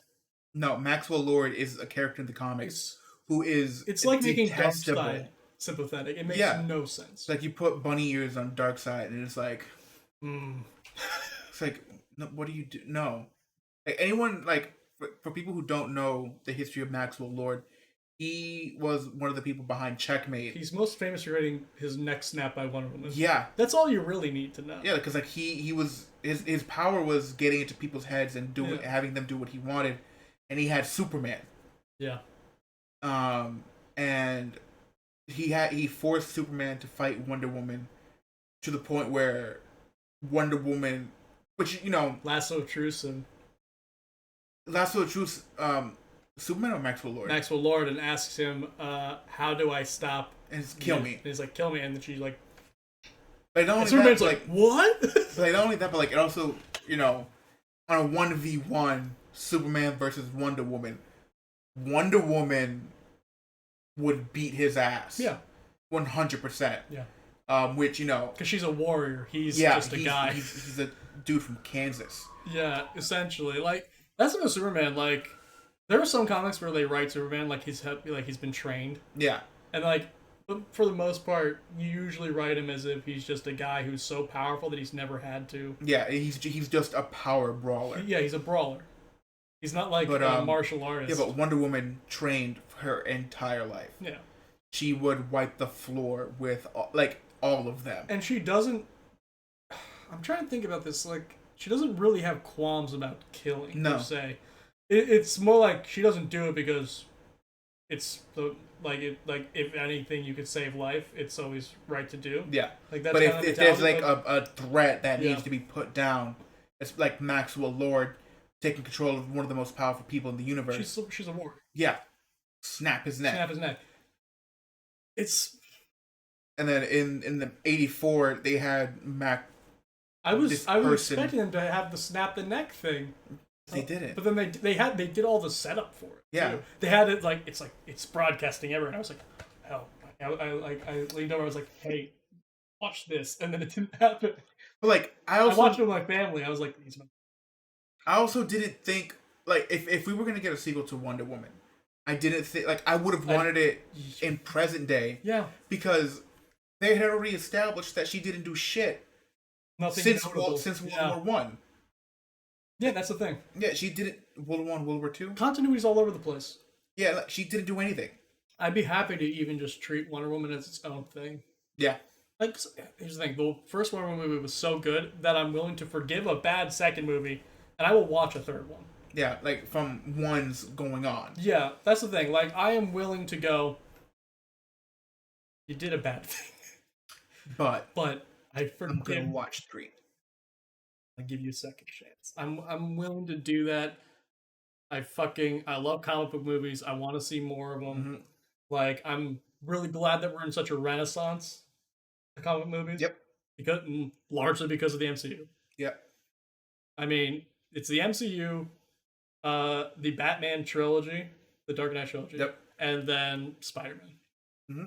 Or and to some extent, X-Men, but it's less so than the other ones. Like, we are in such a great time to be a comic book fan for all kinds of media, because we're even getting like TV shows, right? Yeah, we're getting like the MCU TV shows. We're getting like shows like more adult oriented shows like Harley Quinn, which is fucking so funny. She bad. I rewatched it over like the past week because Ion moved out, and I'm like, bored. So I just started rewatching Harley Quinn. I'm like, holy fuck, Harley Quinn's so good. I was watching like the Batman anime movies with Ion when she was still here. They're so fucking good. Like Batman and Harley Quinn, that animated movie? No, just the Batman movies in general. Oh, the Batman movies in general. Like the ones with Damian, leading up to. Like, I've just been watching like the DC like New 52 like animated movies. Yeah.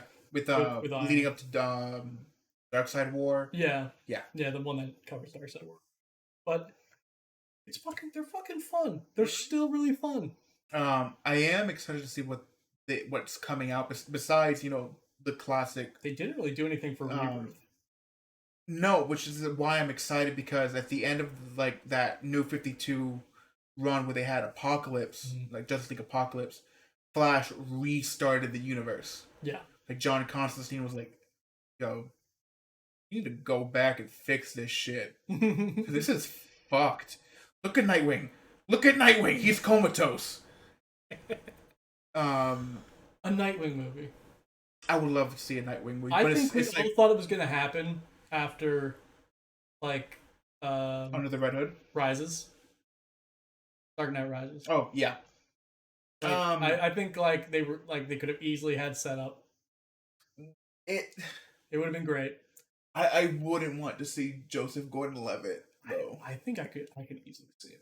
I think Joseph Gordon-Levitt has a range.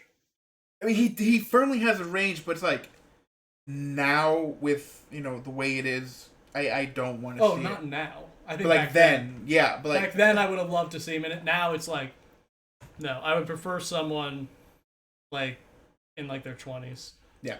Like I think I would prefer like a younger like Dick Grayson setup. Not the guy who's playing him on Titans, because I'm not really a fan. I don't hate Titans. I actually enjoyed Titans a lot more than I thought I would. But it's still not really the character hitting for you. It's not the character that I'm like looking for. It's too dark. Yeah. And Dick Grayson isn't dark. Dick Grayson's like the shining star. Yeah, he's the lightest person in the Bat family. Yeah, like people looked at Dick Grayson. Like Superman has like a lot of respect for Dick Grayson. Yeah. That shows you who Dick Grayson is. Mm-hmm. Like and I reread DC Rebirth Nightwing number 10 with Superman and Nightwing. That's what I'm talking about exactly. Like where like they go and he puts him in like the thing. Yep. Yeah. And like that to me, because he trusts him. Yeah. He's like, and then Superman is like, yeah, I know no matter what reality I'm in, the Nightwing fist bump is like certified, like A-grade beef Wagyu. You know, you get the seal of approval from everybody if you get the Nightwing fist bump. Exactly. It's, I don't know. I'm still, to sidetrack here, I'm still fucking hunting down that issue of Nightwing that I can't find. When I go to Chicago next week, which, by the way, next weekend there will not be a podcast. We're going to have a weekend break, so sorry. I can't stream it from a hotel room. Yeah. But I'm going to be going to comic book shops in Chicago to look for Nightwing 8182. 8182. Yeah. If I can't find it, I'm lucky enough that I got my local comic shop to get a second printing for me. They ordered one for me, so I'm like, hell yeah. It'll be great. But if I can, I'm going to be so happy.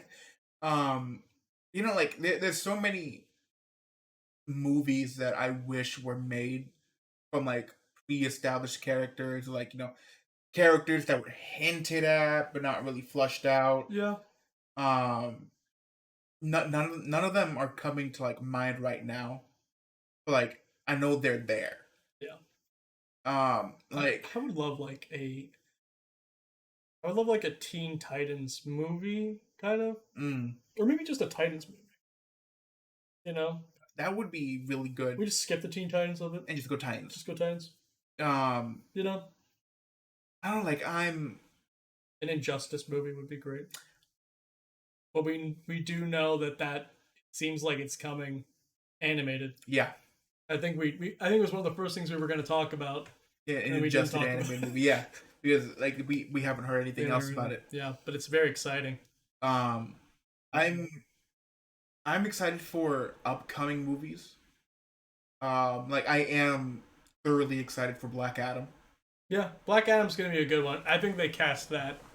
Dwayne The Rock Johnson. We've all been asking for it for years. If we like hadn't, he's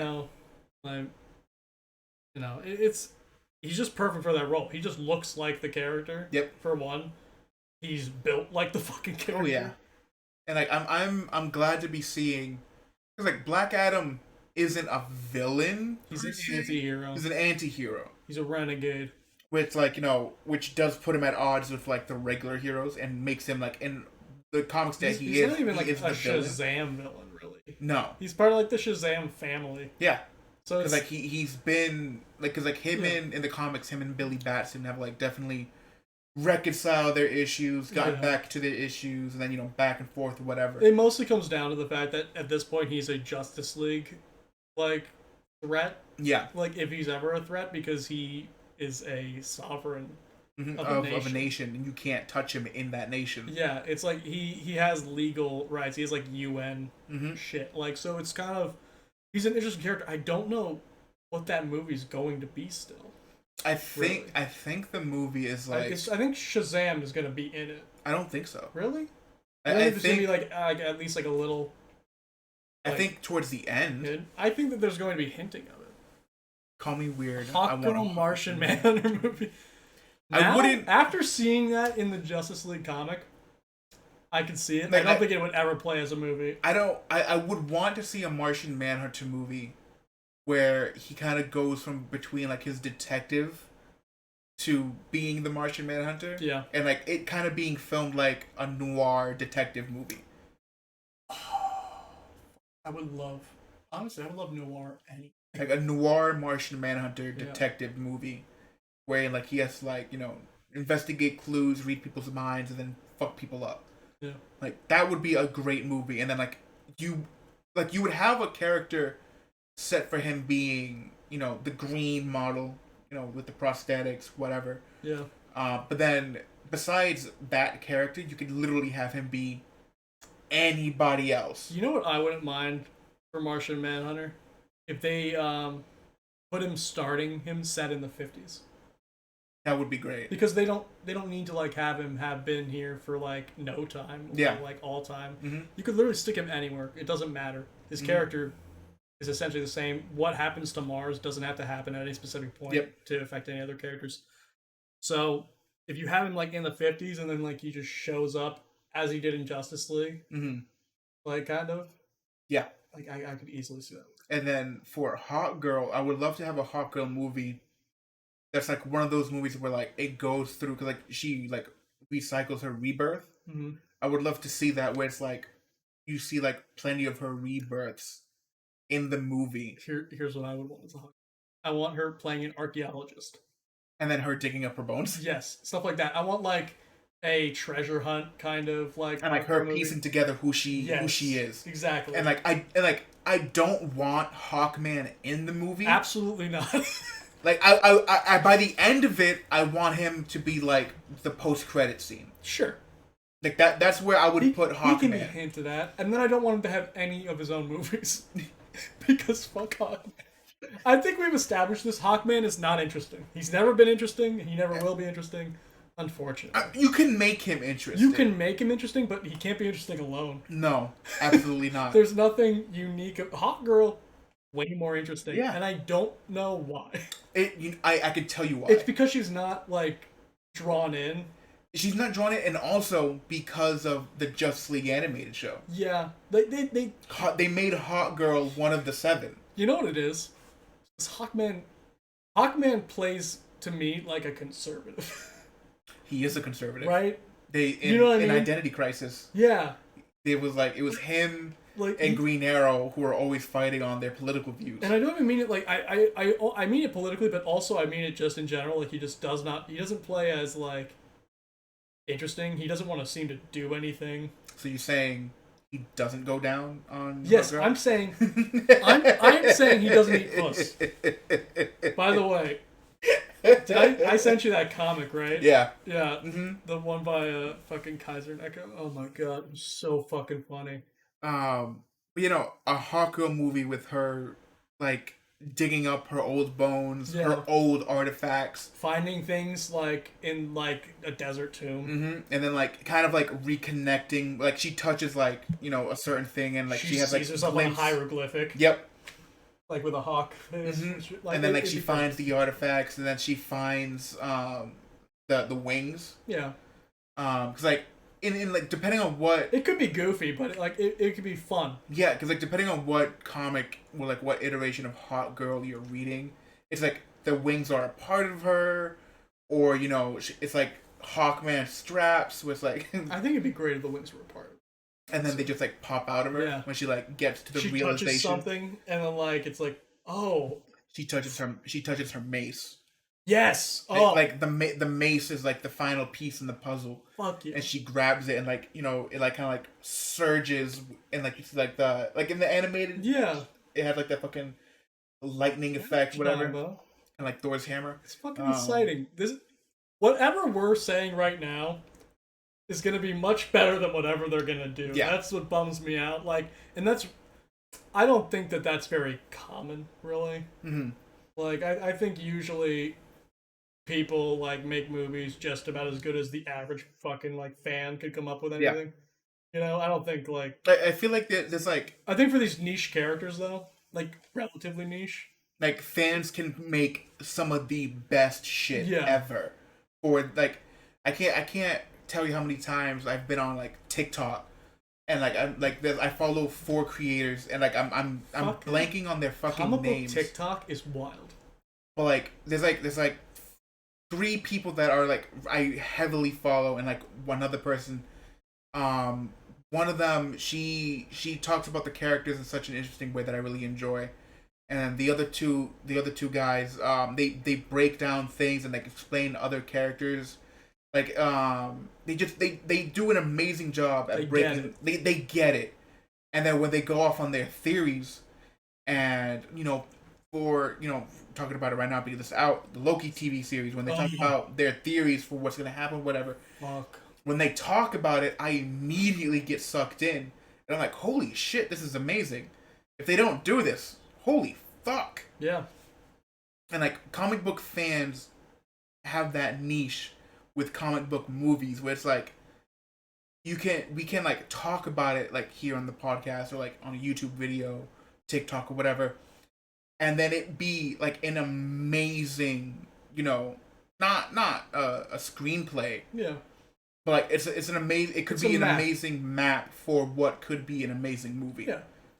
I mean, that's the thing. Like, there are hundreds of ways you can do it too. Mm-hmm. There are you could easily do it differently for Hawkgirl. Right? Yeah. You could start in the middle, like you do with most like hero movies. Yeah.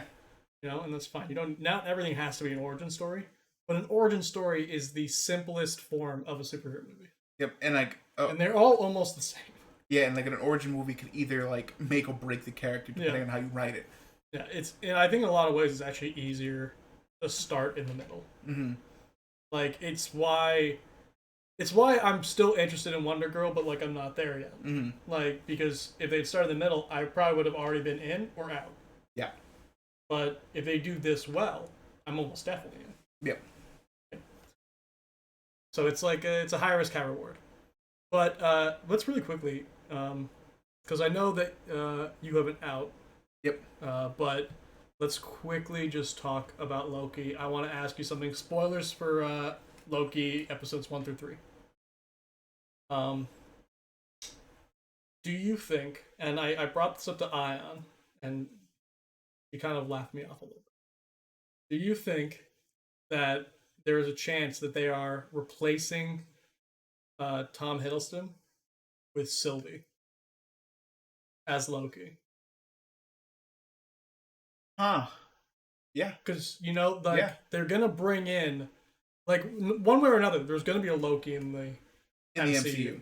Like, they're not doing this whole series to not have Loki in the MCU. And Tom Hiddleston's been there for a long time. I think he likes playing the character, but also at a certain point, you kind of get tired of the character. Yeah, like actors want to like do different things. They want to be freed up, mm-hmm. right? So I don't think even if he wasn't Loki after this, I don't think he wouldn't be Loki forever. I think it'd be really interesting if they just dropped Sylvie in there because it's a new character. It's interesting. People already like her. Yeah, I think what they could do, what they might do. I mean, yeah, I feel as though Pink Trash is just saying that. I feel that he says that he feels that they're definitely replacing Tom Hiddleston, and he's right from what I'm coming from. Fuck you.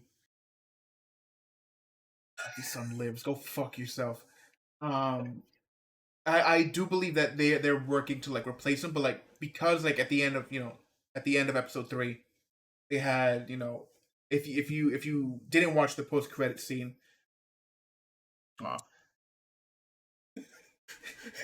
Google just picked that up and just got a whole paragraph of whatever you just said. If you watch the post credit scene, you would see like Loki doesn't get disintegrated. Yeah.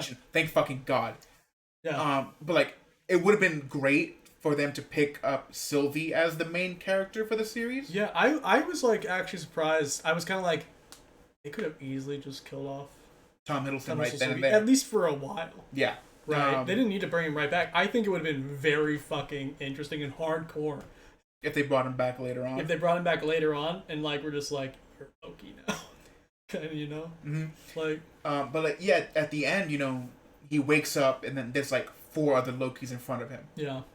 You know, you had the classic comic book Loki with the fucking So goofy ass good. green and yellow. Old ass. You Loki. had a Loki that looks like he has Thor's hammer.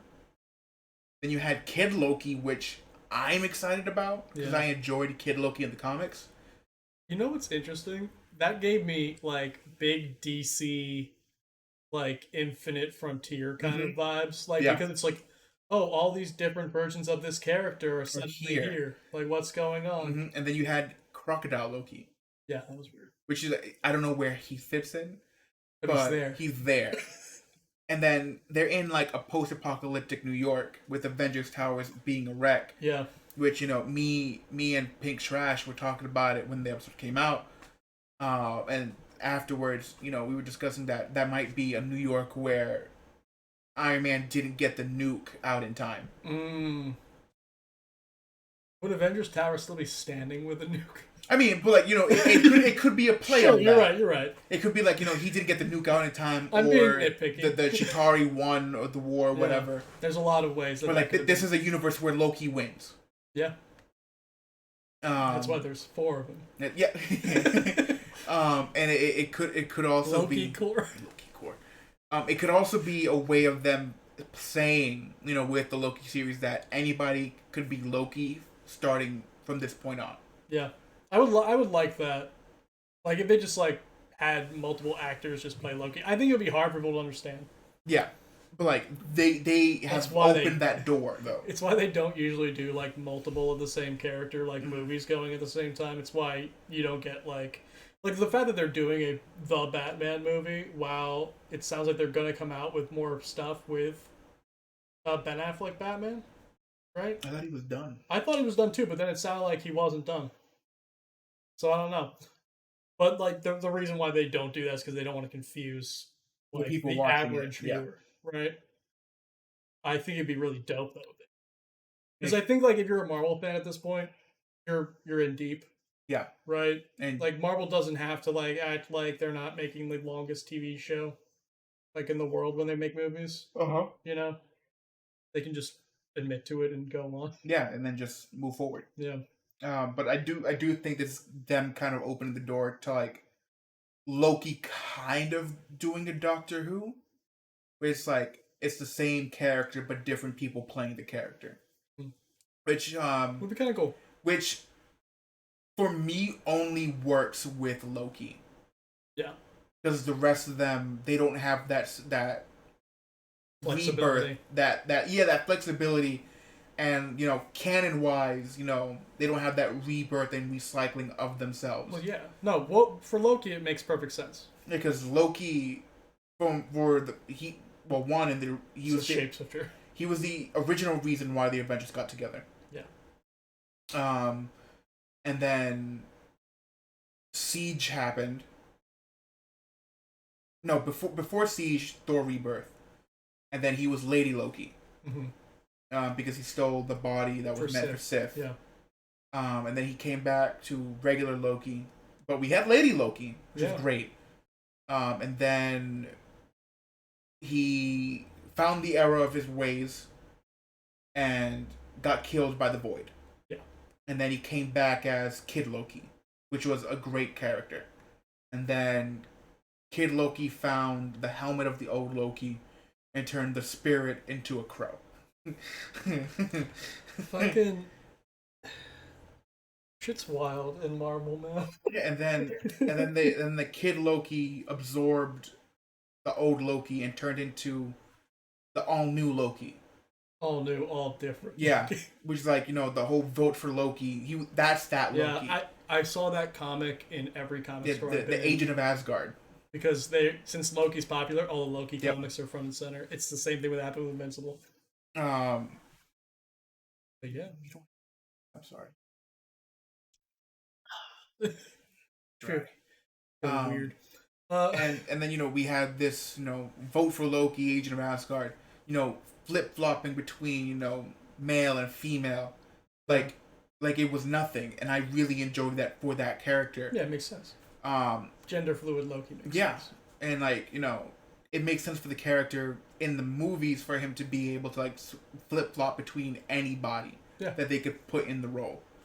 You just can't do that with Captain America, Iron Man, and literally almost everybody else. Yeah, you can't have a continuity thing. Like you could do this in continuity and it would make perfect sense. And I think people could figure it out. Yeah, I don't think it's that complicated. Yeah, no, they could have him doing mischief or having the green magic or whatever. Yeah, and that they're not having to say that it's Loki and then be like, I think that's Loki. People do that anyway. Yeah, that's the beautiful thing. Like comic book fans will do that no matter what you do. Mm-hmm. So why not just do it? Yeah, lean into it.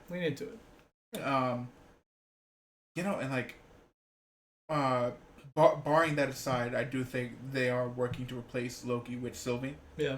And I'm not upset about it. No, I like it a lot. I am excited to see if they are, and if she's going to be on screen for, hopefully, if they set it up right, for Thor Love and Thunder.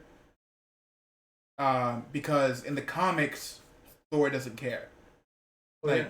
He's just like, hey brother, and then Thor doesn't give a shit. Yeah, and then he sees Lady Loki, whatever, sister, and Thor is that dude. Asgard don't give a fuck. Yeah, Asgard don't give a fuck. Yeah.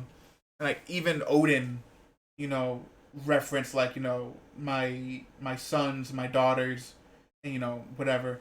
My Lokis. Yeah, my Lokis. Who cares? Like that's the thing. I don't think it has to be a big deal. I think it's great that we're getting the opportunity to keep a Loki character at all.